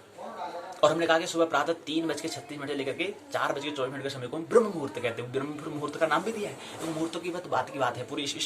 इस जो दूसरे प्रश्न पत्र उत्तराखंड मुक्त विश्वविद्यालय के द्वितीय स्नातक द्वितीय प्रश्न पत्र है, इसमें मुहूर्त के बारे में हमें समझना है। मुहूर्त विचार इस प्रश्न पत्र का नाम दिया है। मुहूर्त पर हमें विचार करना है, चिंतन करना, मंथन हमें करना है। तो मुहूर्त शास्त्र का मतलब परिभाषा इसकी क्या है? महत्व हमने ये बताया कि महत्व क्या है? जीवन को अनुकूल, जीवन को उत्सव। अब इसका मतलब ये नहीं कि हम मुहूर्त का हिसाब नहीं करेंगे तो जीवन क्या होगा, हमारे प्रतिकूल हो जाएगा और मैं यार ये दुनिया में पूरा हमेशा दुखी होता है। नहीं, दुनिया में, संसार में, प्रकृति में 3 चीजें, सुख है, दुख है और शांति है। इससे ऊपर चले आएंगे तो फिर आनंद भी मिल जाता है, ये अलग बात है। तो मुहूर्त शास्त्र को परिभाषित, उसका महत्व यही है। पहला प्रश्न यही पूर्ण होता है। दूसरा प्रश्न सवाल का जवाब है। आइए, दूसरा सवाल है पक्ष, ऋतु, मास के बारे में बताओ। अब हमने कहा कि जो पक्ष जो हमको समझना है उसके पहले हमें क्या करना होता है? पक्ष जो हम ऋतु, मास, उत्तराखंड मुक्त विश्वविद्यालय की इतनी बात की है, लेकिन उससे पहले हमें संध्या को समझना होगा। संध्या के बाद हमारे मुहूर्त को समझना होगा। मुहूर्त के बाद वेला को, वेला के बाद प्रहर को, प्रहर के बाद अत्र को, अत्र के बाद लग्न को, लग्न के बाद दिन रात अर्थात जो हम कहते हैं दिन रात को, फिर तिथि को, फिर वार को, अहोरात्र को, ये हमें समझना है। उसके बाद आता है फिर ऋतु, मास, ये समय को, अर्थात क्या है पूरे समय के, अर्थात पक्ष की हम बात कर रहे हैं, महीने की बात कर रहे हैं, ऋतु की बात कर रहे हैं, क्या है? समय है, समय का एक भाग है। परिभाषित करो पक्ष क्या होता है। हम पक्ष कहेंगे कि ऐसा समय जो जिसमें क्या हो, जिसमें 2 सप्ताह का योग को हम पक्ष कहते हैं। एक पक्ष 7 वर्ष, पक्ष सप्ताह क्या होता है? सप्ताह में जैसे 7 वारों का योग को सप्ताह कहते हैं। सप्ताह, सप्ताधन, अह मतलब अध्ययन, अहोरात्र में जो अह है उससे फिर होरा बनता है, उसमें अ और त्र को हटा दे होरा बन गया। तो अत्र जो हम कह रहे हैं, अत्र मन हमने कहा कि जो सप्ताह जो है, वो सप्ताह मतलब 7 दिन का जो उसको हम सप्ताह कहते हैं, वीक कहते हैं। 2 सप्ताह के योग को हम बोलते हैं पक्ष बोलते हैं। 7 दूना 14 और पक्ष क्या है हमारा? 15 का होता है। तो करीब हम कही लेते हैं क्या है? 2 पक्षों के योग, 2 सप्ताह के योग को हम पक्ष कहते हैं। क्योंकि क्या है पक्ष क्या होता है? प्रतिवेदा से लेकर के पूर्णिमा या अमावस्या तक के समय को हम बोलते हैं। पहले जो 15 तिथि के योग को हम पक्ष कहते हैं, और अगले 15 एक पक्ष को शुक्ल बोलते हैं, कृष्ण पक्ष बोलते हैं। फिर वो महीने की बात है। 30 तिथि को हमने क्या है 15 बांट दिया है। 15 तिथि के योग को हम पक्ष कहते हैं और 15 तिथि को पक्ष कहते हैं। अब शुक्ल पक्ष की पूर्णिमा होती है, कृष्ण पक्ष की अमावस्या होती है, हमें ख्याल है। तो पक्ष ऋतु क्या होती है? ऋतु 2 महीने के। अब हमने एक महीना बन गया, एक महीना और हो जाएगा तो हम ऋतु कह देंगे, उसको सीजन कह देंगे। और 6 ऋतु होती है, हमें ख्याल लेना चाहिए। शरद ऋतु भी चल रही है वर्तमान में। मास क्या होता है? फिर मास हमने वही बताया कि 2 पक्षों के योग को हम मास कहते हैं। ये आमतौर पर 7 सप्ताहों के योग को हम कहते हैं। वर्ष क्या होता है? हमने कहा 52 सप्ताहों के योग को वर्ष कह देते हैं। वही विस्तार से रूप है, उसकी परिभाषा ये है। तो यहीं पर दूसरा प्रश्न पत्र सवाल का जवाब भी पूर्ण होता है। तीसरे पत्र की ओर प्रवेश करें। तीसरा पत्र कहते हैं कि आप बताइए कि तिथि वार नक्षत्र योगकरण का स्वरूप क्या है। चलिए प्रश्न को नहीं लेते हैं, अगले प्रश्न को समझें। गर्भाधान और विवाह संस्कार को परिभाषित कीजिए। गर्भाधान और विवाह संस्कार क्या है बताइए। गर्भाधान और विवाह संस्कार, हमने कहा संस्कार को हम समझना होगा। संस्कार क्या है? संस्कार हमने कहा समष्टि का ख्याल, अनिवार्य जगत की, अनिवार्य की दृष्टि का ख्याल का नाम है संस्कार। संस्कार हमने कहा कि क्रिया धातु मतलब करना, उस पर कोई काम करना, उसका मतलब क्या उसका परिणाम होगा उसके बारे में समझते हुए काम करना, उसका नाम है संस्कार। तो संस्कार की परिभाषा क्या होती है, डेफिनेशन क्या होती है? हमने कहा संस्कार जो है संशोधन आकार की धातु से बना है। संस्कार समष्टि का ख्याल में रखते हुए उस पर कोई काम करना संस्कार है। इसकी परिभाषा। स्वरूप इसका क्या है? स्वरूप इसका, उसका महत्व क्या है? संस्कार का स्वरूप जो होता है वो हमारे जीवन को का स्वरूप, उसका स्वरूप मतलब होता है कि अपने अनुकूल, जो अपने अनुकूल अगर हम कोई काम को करना चाहते हैं तो उसके लिए हमें क्या करना पड़ेगा? संस्कार को अर्थात समष्टि का ख्याल को समझना होगा, तब जाकर वो अनुकूल हो सकता है। और कोई भी काम हमारे कहने से नहीं होता, अस्तित्व की इच्छा से मर्जी से होता है। इसलिए हमें क्या करना है, संस्कार को तो उसका महत्व को, स्वरूप को तो समझना चाहिए, उसका नेचर को तो समझना चाहिए। स्वरूप, रूप नहीं, स्व मतलब खुद का जो रूप हो, ऐसे उसको हम संस्कार कहते हैं। यानी कि अस्तित्व का स्वरूप क्या है, उसमें अस्तित्व की इच्छा क्या है, उसका ख्याल रखना। तो परिभाषा और स्वरूप, महत्व क्या है इसका, इंपोर्टेंस से क्या है, महत्व इंपोर्टेंस जीवन में, महत्व जो है, महत्व इसका जीवन में आनंद उत्सव महोत्सव के लिए। अगर कोई पूछे कि जीवन का लक्ष्य क्या है, तो वही इसका महत्व भी यही होगा। अब जीवन का लक्ष्य कुछ खास है नहीं, केवल क्या है, एक अभिनय करना है, मस्त तरह से हमें जीना है बस। अकारण जीने का नाम ही क्या है, अकारण जिए जाने का नाम ही क्या है, जीवन जीने की कला, जीवन जीने का उद्देश्य। कोई यहाँ पर पर्पस, उद्देश्य नहीं है कि मतलब उसे उद्देश्य है, ऐसा नहीं, कोई उद्देश्य नहीं है, करना है बस, करने से मतलब बस। जीवन का मतलब क्या है, करना है, और करना है तो कैसे करना है, होशपूर्वक करना है। ये इसका महत्व भी यही है। इसका महत्व क्या है, संस्कार को मतलब जो हम काम कर रहे हैं उनका काम का होशपूर्वक कैसे करें, चल रहे हैं तो होशपूर्वक कैसे चलें, ये इसका महत्व है। कैसे होगा हमारा जागना, जागे हैं तो जागे में भी कैसे जागना हो, फिर सोने में भी हमें जागना है, ये इसका महत्व है। संस्कार का मतलब समष्टि का ख्याल, समग्र ख्याल, और काम करना हुई संस्कार मतलब क्या है कि समष्टि का ख्याल रखते हुए हम काम करना। तीसरा प्रश्न यह पूर्ण होता है। चौथा प्रश्न है, गर्भाधान पर और विवाह संस्कार को बताइए। गर्भाधान और विवाह संस्कार क्या होता है?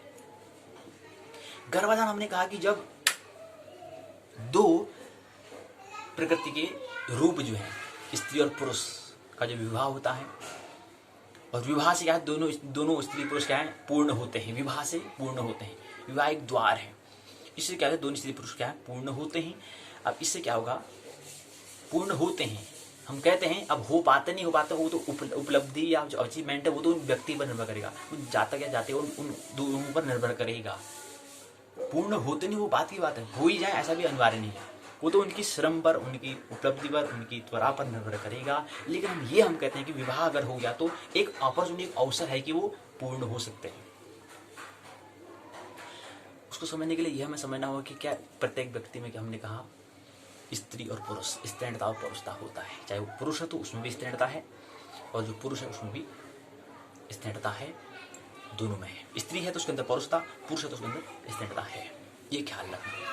इसको ख्याल का दिलाने का काम ही विवाह होता है। विवाह से काम व्यक्ति पूर्ण हो जाता है हम कहते हैं, लेकिन पूर्ण होगा ना हो व्यक्ति पर निर्भर करता है, ये हमें ख्याल ले। तो संस्कार कह रहे हैं तो उसके बाद विवाह जब होता है, विवाह के बाद जब वो संभोग करते हैं, संभोग करने के जिस दिन संभोग होता है, और संभोग के बाद जिस दिन आत्मा का उसमें अवतरण, आत्मा जब गर्भाधान में प्रवेश करती है, जब गर्भ में प्रवेश करती है, उस दिन से हम कहते हैं, उसी जिस दिन आत्मा ने प्रवेश किया, जिस दिन जीवात्मा ने उसमें प्रवेश लिया, हम कहते हैं गर्भाधान। ये है पहला संस्कार का नाम है गर्भाधान संस्कार। ये पहला संस्कार है, पहला संस्कार है, क्योंकि यहीं से फिर अब इसी जो नई पीढ़ी आ रही है, यही आगे पर क्या है, क्रम चलने वाला है। फिर आगे इसका संस्कार का आगे क्रम आएगा, पुंसवन होगा, सीमंतुनयन होगा, आगे संस्कार पर आगे बढ़ते रहेंगे।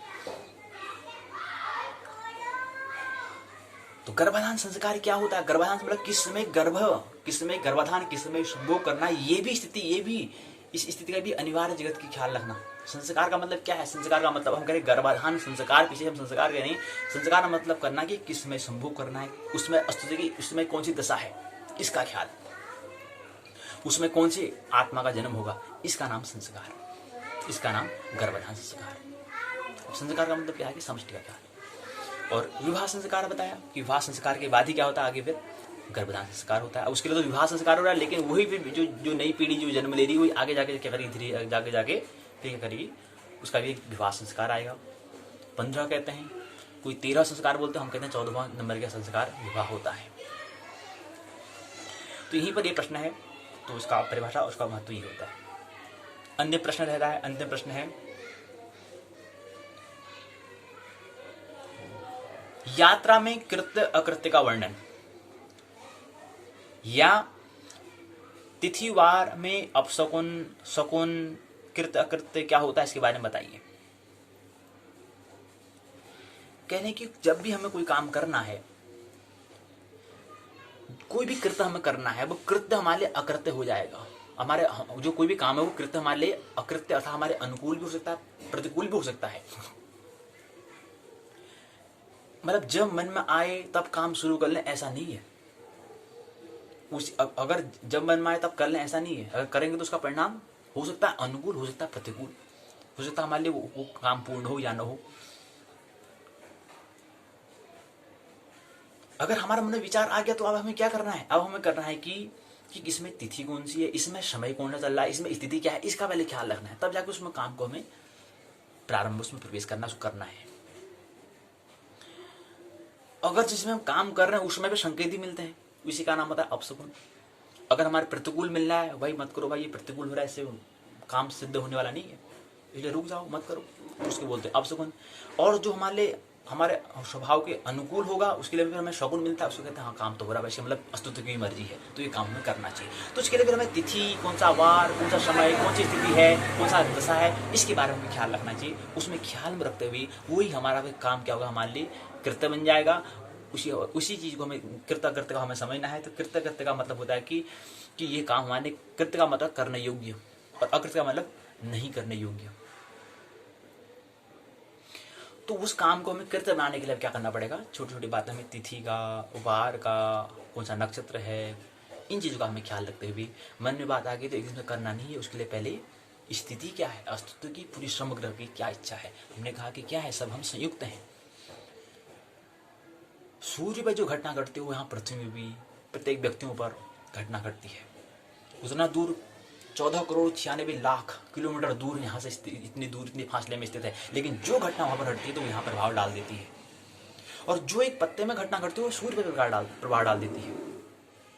इसलिए हमें जब मन आए तो काम नहीं करना है। यही है तिथिवार अपशकुन का हमें कृत्य का हमें ख्याल इसलिए रखना है कि कोई भी अगर काम में बात आ रही है तो उससे पहले हमें अस्तित्व का ख्याल। तो यहीं पर 5 प्रश्न पूर्ण होते हैं। पहले खंड को विराम देते हैं। प्रश्न पत्र मुहूर्त विचार यानी कि उत्तराखंड मुक्त विश्वविद्यालय के द्वितीय प्रश्न पत्र को हम समझने का प्रयास कर रहे हैं। 5 प्रश्न के साथ हमने खंड यहाँ पर ये 35 अंक का था, 35 अंक का था। इसमें हमें 45 अंक का मतलब आधा प्रश्न पत्र और शेष रह गया है, उसको आइए लें। खंड दूसरे में प्रवेश करें। 5 में से हमें 3 प्रश्न का सवाल देना है। 15 अंक का होता है पहला प्रश्न, एक प्रश्न जो है 15 का होता है, 3 बनती 45। पहला है मुहूर्त को परिचय देते हुए संस्कार मुहूर्त पर विस्तार पर वर्णन कीजिए। 16 संस्कार पर उनके नाम लिखिए। तीसरा प्रश्न है जीर्ण गृह प्रवेश को परिभाषित करते हुए सविस्तार वर्णन कीजिए। गर्भाधान और श्रीमंतन और पुंसवन तथा नामकुल संस्कार का वर्णन कीजिए। विद्यारंभ, वेदारंभ संस्कार, विवाह संस्कार को सविस्तार वर्णन कीजिए।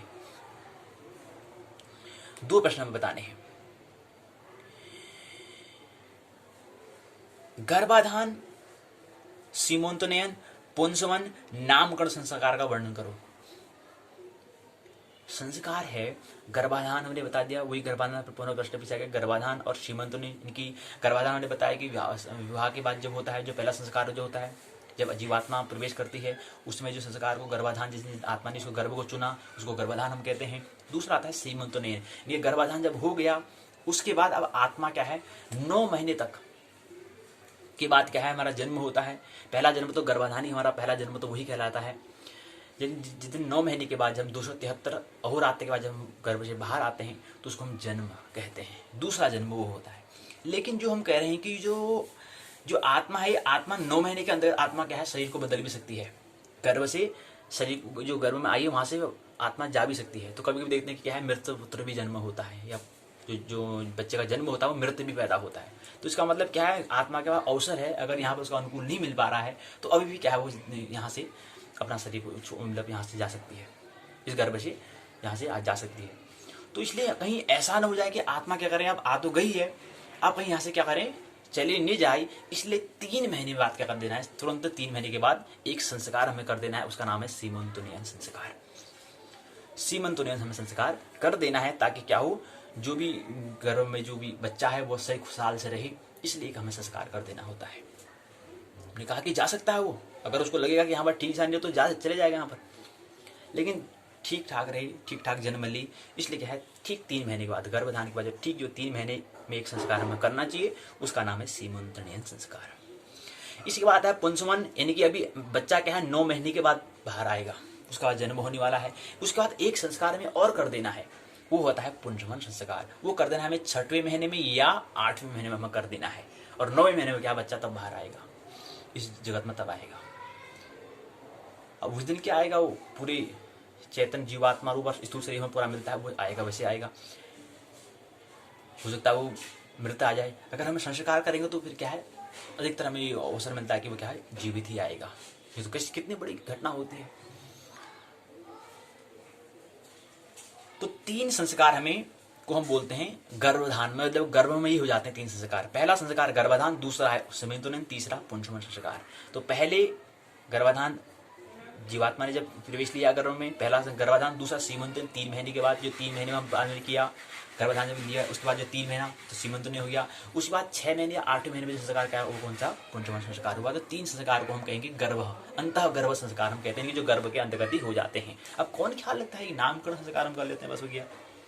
इसके बाद फिर नामकरण संस्कार आता है कि जो नाम जब जो जन्म ले लेता है, जन्म होने के बाद उसका फिर आगे 10 से 12 दिन में क्या है, उसका नामकरण संस्कार होता है। अब अलग अलग जिक्र है कि कोई वर्ण का यहाँ पर जिक्र आता है, कि जाति का जिक्र आता है, कि कोई वर्ण, कोई ब्राह्मण है तो 10 से 12 में ब्राह्मण, क्षत्रिय, वैश्य, शूद्र, अलग जिक्र यहाँ पर किया गया है। तो उसके आधार पर हम आमतौर पर 10 से 12 दिन में क्या करते हैं कि नामकरण संस्कार करते हैं। उस संस्कार का नाम है नामकरण, उसका एक नाम देते हैं उसका, किस नाम से हम पुकारेंगे उसी का नाम है नामकरण संस्कार। अब नाम भी ऐसे नहीं देना है हमें, नाम के लिए भी हमने कहा कि क्या है, कौन से उसका जो हमने बताया कि 108 चरणाक्षर जो है, 108 चरणाक्षर से क्या है, और 12 राशियों के हिसाब से और 27 नक्षत्र के हिसाब से, इन्हीं के आधार पर हम क्या करते हैं, नामकरण उसका रखते हैं। ऐसा नाम नहीं रखना है हमें कोई अपना जो मन में आए वो रख दिया, उससे काम नहीं। नाम का भी बड़ा महत्व है, ये हमें ख्याल नहीं। तो ये हमें 3 संस्कार, 4 संस्कार के बारे में यहाँ पर बताने का प्रयास करा था, क्या वर्णन कीजिए। तो 4 संस्कार, 1 गर्भाधान, दूसरा सीमंतोनयन, तीसरा पुंसवन, चौथा नामकरण संस्कार। तो गर्भाधान सीमंतोनयन 3 महीने बाद, पुंसवन 6 से 8 माह, और नामकरण संस्कार 10 से 12वें दिन में, जन्म के बाद 10 से 12वें दिन में होता है, इनकी 12वें दिन में कहते हैं।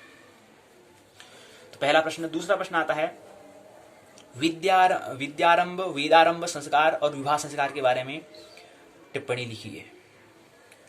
विद्यारंभ और वेदारंभ 2 यहाँ पर संस्कार बताए गए हैं। हमने कहा कि कोई भी जातक का जन्म होता है तो उसको हमें क्या करना है, सबसे पहले हमने कहा कि अब हम संस्कार की बात करते हैं। सबसे पहले जिस वर वधू का विवाह हो रहा है उनको कम से कम 3 साल से पहले क्या है, अवश्य हो जाना है, जागरूक हो जाना है, अवेयरनेस हो जाना है, जागरूक हो जाना है।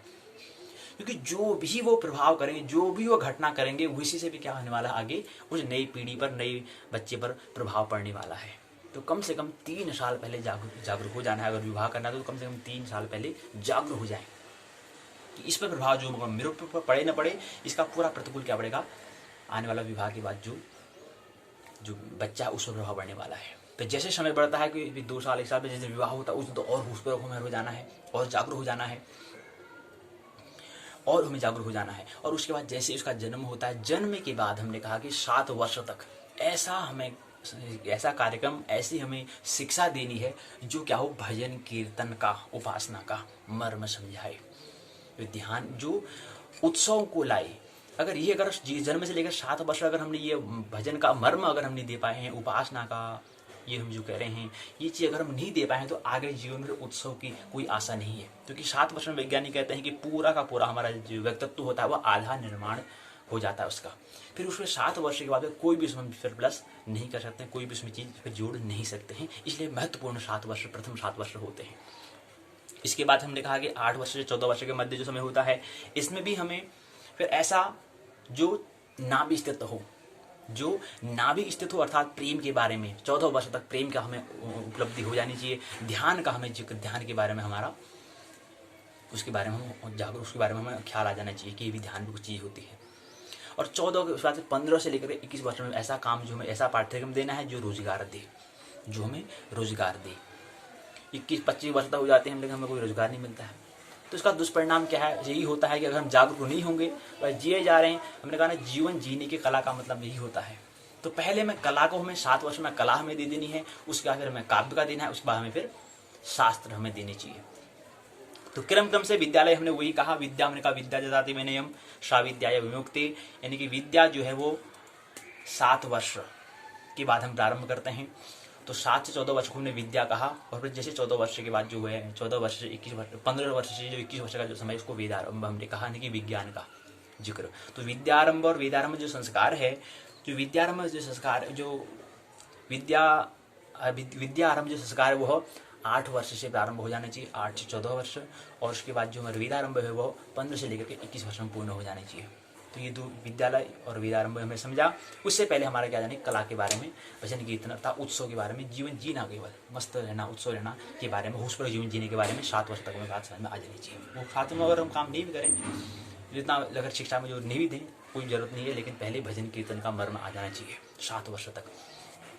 तो पहला विद्यारंभ पूछा, दूसरा वेदारंभ, तीसरा संस्कार विवाह के बारे में पूछा है, क्योंकि आगे फिर क्या है, हमने वेदारंभ कर लिया, उसके बाद ठीक है संस्कार जो आता है वो आता है विवाह संस्कार आता है।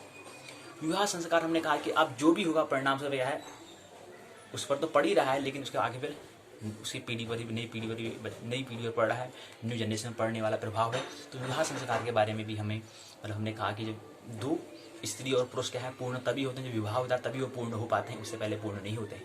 विवाह पूर्ण का एक अवसर मिल पाता है, एक अपॉर्चुनिटी मिल जाती है कि आप क्या होंगे, पूर्ण हो जाएंगे। अब पूर्ण के लिए फिर उन्हें और श्रम करना पड़ता है, उन्हें साधना करना पड़ता है, सत्संग करना पड़ता है, वो तो उन दोनों के ऊपर निर्भर करेगा, लेकिन एक अवसर मिल जाता है कि आप क्या पूर्ण हो जाएंगे। तो यही विवाह संस्कार है, यही यहाँ पर इसमें समझना है। एक अन्य प्रश्न और लेते हैं, फिर इस प्रश्न पत्र को भी हम विराम देंगे, दूसरे खंड को भी विराम देंगे। पहला प्रश्न है कि मुहूर्त को परिचय दीजिए, संस्कार मुहूर्त और विस्तार पर वर्णन कीजिए। संस्कार का जीवन में क्या महत्व है और मुहूर्त क्या है, इसके बारे में बताइए। मुहूर्त हमने वही कहा जो पहले समझा, उसको हम समझने का प्रयास कर रहे हैं। तो ये प्रश्न मुझे लगता है कि पहले प्रश्न में हल हो चुका है, तो इस पर बात न करें। दूसरे प्रश्न पर हम दूसरे प्रश्न को ले लें। दूसरा प्रश्न है जीर्ण गृह प्रवेश को परिभाषित करते हुए विस्तार वर्णन कीजिए। कह रहे हैं कि जब भी हम कोई घर बनाते हैं, उसको घर बनाने के लिए हमें, जो कोई घर जो है पुराना हो चुका है उसको अब नया बना रहे हैं, नवीन कर रहे हैं, तो उसके लिए हमें क्या करना होता है, उसको हमने बनाया तो जीर्ण हो गया, तो नया बनाया, तो नया बनाने का उसमें प्रवेश का पढ़ना, उसके भी हमें क्या करना पड़ता है, जीर्ण गृह प्रवेश मतलब होता है कि कोई चीज़ जो मैंने बना रही, जो घर जो बनाया था वो जीर्ण हो चुका है, उसको मरम्मत कराने के बाद जो हमने फिर पुनः उसको हमने नया जैसा बना दिया है, उस नया रूप का ही नाम क्या है, जीर्ण गृह है। जीर्ण गृह को हमने क्या बनाया, जब नया बना दिया। अब प्रवेश क्या होता है कि उसमें प्रवेश करना, उसको हमने कहा जीर्ण गृह प्रवेश कहा। तो परिभाषा इसकी ये होती है, सविस्तार वर्णन करना है कि जो जीर्ण गृह बना रहे हैं कब हमें बनाना चाहिए, क्या चीज़ है, इसको पूरा हमें प्रभाव वो हमें समझना चाहिए कि किस समय हमें जीर्ण गृह को बनाना है, नवीन करना है, उसकी मरम्मत करानी है, और कब उसमें प्रवेश करना है, ये पूरा इसका जीवन। इसी पर हम कहते हैं, इसमें हमने कहा था कि शिलान्यास विधि पर हम करते हैं, जैसे हम घर, ऐसी दूसरा प्रकरण आता है, दूसरा प्रसंग आता है कि जब घर बनाते हैं तो किस समय घर बनाना, किस समय शिलान्यास करना चाहिए, शिल्प का मतलब पत्थर को न्यास करना है, रोपना है, ये चीज़ भी हमें ध्यान देनी है। अगर वही चीज़ हमने बुनियाद पर ध्यान नहीं दी, हमने कहा कुछ समय के हमें यहाँ पर रहना है, तो कुछ समय का हमें पड़ाव मिला है, तो आनंद उत्सव में जीवित रहना, जीवन यापन करना है, वो कैसे होगा, उसके लिए हमें जब होश नहीं अगर नहीं है, जागरूक अगर नहीं है, अगर हम संस्कार को नहीं समझते हैं, कुछ वैज्ञानिकता का हमें तथ्यगत बातों को ख्याल नहीं रखते हैं, और नहीं रखा तो फिर जीवन क्या होगा, निरस होगा। तो जीवन कैसे उत्सव होता है, तो एक छोटी छोटी घटनाएं, चाहे उसके बारे में पता हो न हो, लेकिन वो प्रभाव डालती है, इसलिए हमें ख्याल रहे। तो यही है इसमें जीर्ण गृह प्रवेश को परिभाषित करो विस्तार से। मतलब ये होता है कि जो वो घर बना रहे हैं किस समय बनाना है, कौन सी तिथि में, कौन से नक्षत्र में, कौन सा वहाँ पर मुहूर्त है, क्या चीज़ें, ये सब की वैज्ञानिकता, कौन सा नक्षत्र में जन्म ले रहे हैं, कौन सी अभी अस्तित्व की स्थिति है, यहाँ पर दशा है, क्योंकि वही पूरी दशा क्या है प्रभाव डालती है। मूलभूत बात हमें यही समझनी है कि हम क्या है, सभी संयुक्त हैं, सभी क्या है, एक साथ जुड़े हुए हैं, जाने अनजाने में हम एक दूसरे को प्रभावित करते हैं।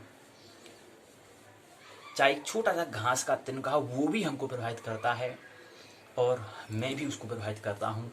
ये ख्याल रहे हमें, इसका ख्याल, मैंने समष्टि का ख्याल रखते हुए कोई हम काम करना है। तो ऐसे घर जो बना रहा हूँ, वो घर किस लिए बना रहा हूँ, कुछ समय रहना है मेरे को, और रहना है तो अगर जब बनाए तब बना दे रहे हैं, तो फिर वो जीवन क्या है, वहाँ पर कुछ समय भी रहेंगे तो वो समय भी हमारे दुखालय बन जाएगा, क्योंकि हमने उसमें स्थिति, उसमें दशा को नहीं देखा ना, उसमें स्थिति नहीं देखी थी, कैसी स्थिति हो रही है, क्या दशा है, उसका हमने ख्याल नहीं बना। तो जब बना दे रहे, तो जब मर्जी से कुछ होता नहीं भाई, उसका मर्जी फिर उसका परिणाम भी भुगतो फिर हम। अगर ये परिणाम अगर देखते हैं कि बनाया है, तो उसका परिणाम अगर हम देखेंगे, परिणाम किस हिसाब से लाएंगे, व्यक्ति के हिसाब से। अगर घर तो बन गया, ठीक है, घर चीज सबको मिल गया, लेकिन उसके जीवन में सुख, अभी शांति का कुछ ख्याल ही नहीं, उसको शांति तो है ही नहीं भाई। बन गया घर, ठीक है, लेकिन शांति कहाँ से आएगी, शांति तो कहाँ से आएगी, शांति रोज अनिवार्य बात को हमें ख्याल रखना होगा ना, ये चीज़ है। तो ये बात हमने देखा। तो यहीं पर तीसरे प्रश्न पत्र को भी हम यहाँ पर तीसरा प्रश्न जो है, दूसरा प्रश्न पत्र का जो तीसरा सवाल, जो दूसरे खंड का जो तीसरा सवाल है, इसको विराम देते हैं। यहीं पर हम नामक ये 45 अंक का था। हालांकि हमने क्या कहा, इसमें हमने रिटर्न में हम नहीं कर रहे हैं, लिखित हम यहाँ पर बात नहीं कर रहे हैं। हमने कहा कि जो बातें हमें आती है वो हमें बोल देना, बस क्या बोल रहे हैं, क्या सही है क्या गलत, उसका हम नहीं। हमने कहा था कि हमारी पाठशाला होती तो एक दिन हम ऐसा होना चाहिए, हमें केवल बोलना है, उस टॉपिक पर बोलना है, बस जो आए हमने वो हमें बोल देना है। तो इस हिसाब पर हमने कहा कि हम क्योंकि लिखित नहीं कर रहे तो 30 अंक यहाँ पर भी हम माइनस ऋण करेंगे 50 में से यहाँ पर हम हिसाब करेंगे तो 50 में से हमें कहेंगे कि यहाँ पर भी क्या हमारी स्थिति जो है 35 के करीब जाती है, 35 के करीब हमारी जाती है। तो वहाँ पर 30 था, यहाँ पर 35, यहाँ पर भी करीब आधे से करीब लगभग ऊपर जा रहा है। तो कुल मिला कहने का मतलब टू ओवरऑल हम दोनों प्रश्न पत्र अगर मूल्यांकन करें, एवल्यूएशन करें, हिसाब किताब करें तो इससे पता चलता है कि हमारी तैयारी करीब आधे के करीब हम चल रहे हैं, केवल करीब आधा हमारी तैयारी हो रही है। तो अगले प्रकरण में, अगले राउंड में जब हम क्वार्टर सेमीफाइनल मैच करेंगे, यानी दूसरे भाग में जब हम समझने का प्रयास करेंगे, दोनों प्रश्न पत्रों को पुनः फिर तीसरे भाग में करेंगे, फिर चौथे भाग में करेंगे, तो वहाँ पर कुछ और नई जानकारी की, नई कुछ अनुभव के साथ वहाँ पर चर्चा करेंगे। तो यहीं पर पाठशाला के भाग 2 को हम विराम दें। आइए पाठशाला के भाग की ओर हम प्रवेश करें। पाठशाला जो 1 है उसमें हम स्नातक प्रथम वर्ष के पहले प्रश्न पत्र को हम समझ रहे हैं, ब्रह्मांड एवं काल को हम समझने का हम प्रयास कर रहे हैं। ब्रह्मांड एवं काल हमने कहा, इसके अंदर हमने ब्रह्मांड के बारे में तो हमने समझ लिया कि हमने ब्रह्मांड क्या है, ब्रह्म और अंड हमने कहा। तो यहाँ पर एक हमने स्वरचित कविता है, उसको हम एक बार फिर जिक्र कर लें। एक स्वरचित कविता जो है उसका हम एक बार इसको ले लें।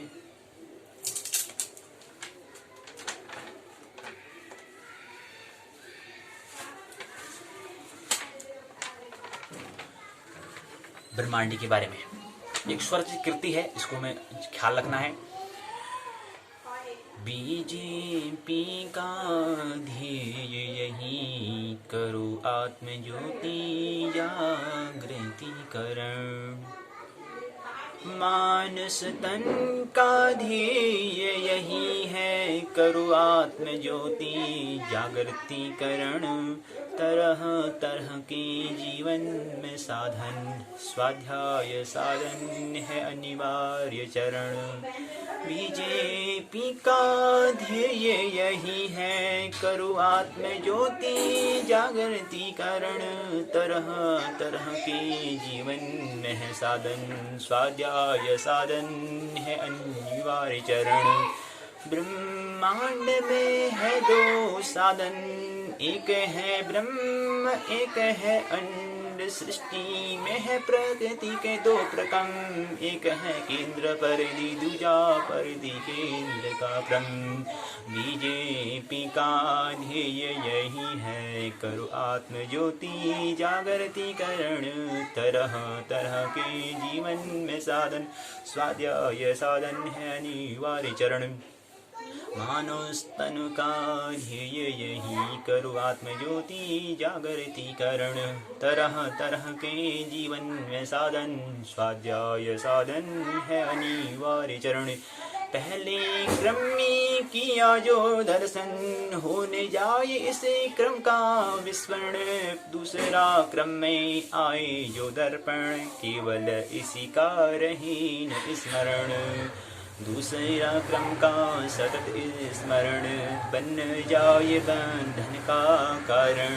दूसरा क्रम का सतत स्मरण, बन जाए बंधन का कारण। इस बंधन से होना है निर्बंध, हुआ है शिक्षा दीक्षा विद्या का सृजन। बीजेपी का ध्येय यही, करो आत्मज्योति जागृतिकरण। मानव स्तन का ध्येय यही, करो आत्मज्योति जागृतिकरण। करो दर्शन ब्रह्मांड का, जड़ चेतन के मिश्रण का। प्रकृति मूल योग का दर्शन, देखने की कला का अद्भुत लक्षण। बीजेपी का ध्येय यही, करो आत्मज्योति जागृतिकरण। तरह तरह के जीवन में साधन, स्वाध्याय साधन है अनिवार्य चरण। ब्रह्मांड का मूल है ब्रह्म, ब्रह्मांड का परिधि है अंड। ब्रह्म ब्रह्मांड का मूल है ब्रह्म, ब्रह्मांड का परिधि है अंड, बीजेपी का ध्येय यही करो आत्म ज्योति जागृति करण, तरह तरह के जीवन में साधन, स्वाध्याय साधन है अनिवार्य चरण, मानव से तन का ध्येय यही करो आत्म ज्योति जागृति करण, तरह तरह के जीवन में साधन, स्वाध्याय साधन है अनिवार्य चरण, ब्रह्मांड के मूल का साधन, ध्यान साधना एकमात्र साधन, ब्रह्मांड के प्रकृति का साधन, भक्ति प्रेम चिंतन का बंधन, ब्रह्मांड के प्रकृति दो रूप, काव्य शास्त्र है जीवन स्वरूप, बीजेपी का ध्येय यही करो आत्म ज्योति जागृति करण, तरह तरह के जीवन में साधन, स्वाध्याय साधन है निवार्य चरण, जीवन के हैं चार विभाजन, ब्रह्मचर्य गृहस्थवान व्रत संन्यास का सदकलन, व्यक्ति के वर्ण का क्रम, ब्राह्मण क्षत्रिय वैश्य शूद्र का धर्म, ब्रह्म अंड के मध्य में से तुमन बन जाए क्रम बन, जिसका कर्म ही करना है ब्रह्म, बीजेपी का ध्येय यही करो आत्म ज्योति जागृति करण, तरह तरह के जीवन में साधन, स्वाध्याय साधन है अनिवार्य चरण, यही पर मानना नहीं जानना, आनंद मोक्ष पर जीवन जीना है। मेरी बातों को प्रेम पूर्वक शांति से सुना, बहुत बहुत अनुग्रह दो, अंत में सभी भीतर बैठे और माता को प्रणाम करता हूँ, मेरा प्रणाम स्वीकार करें।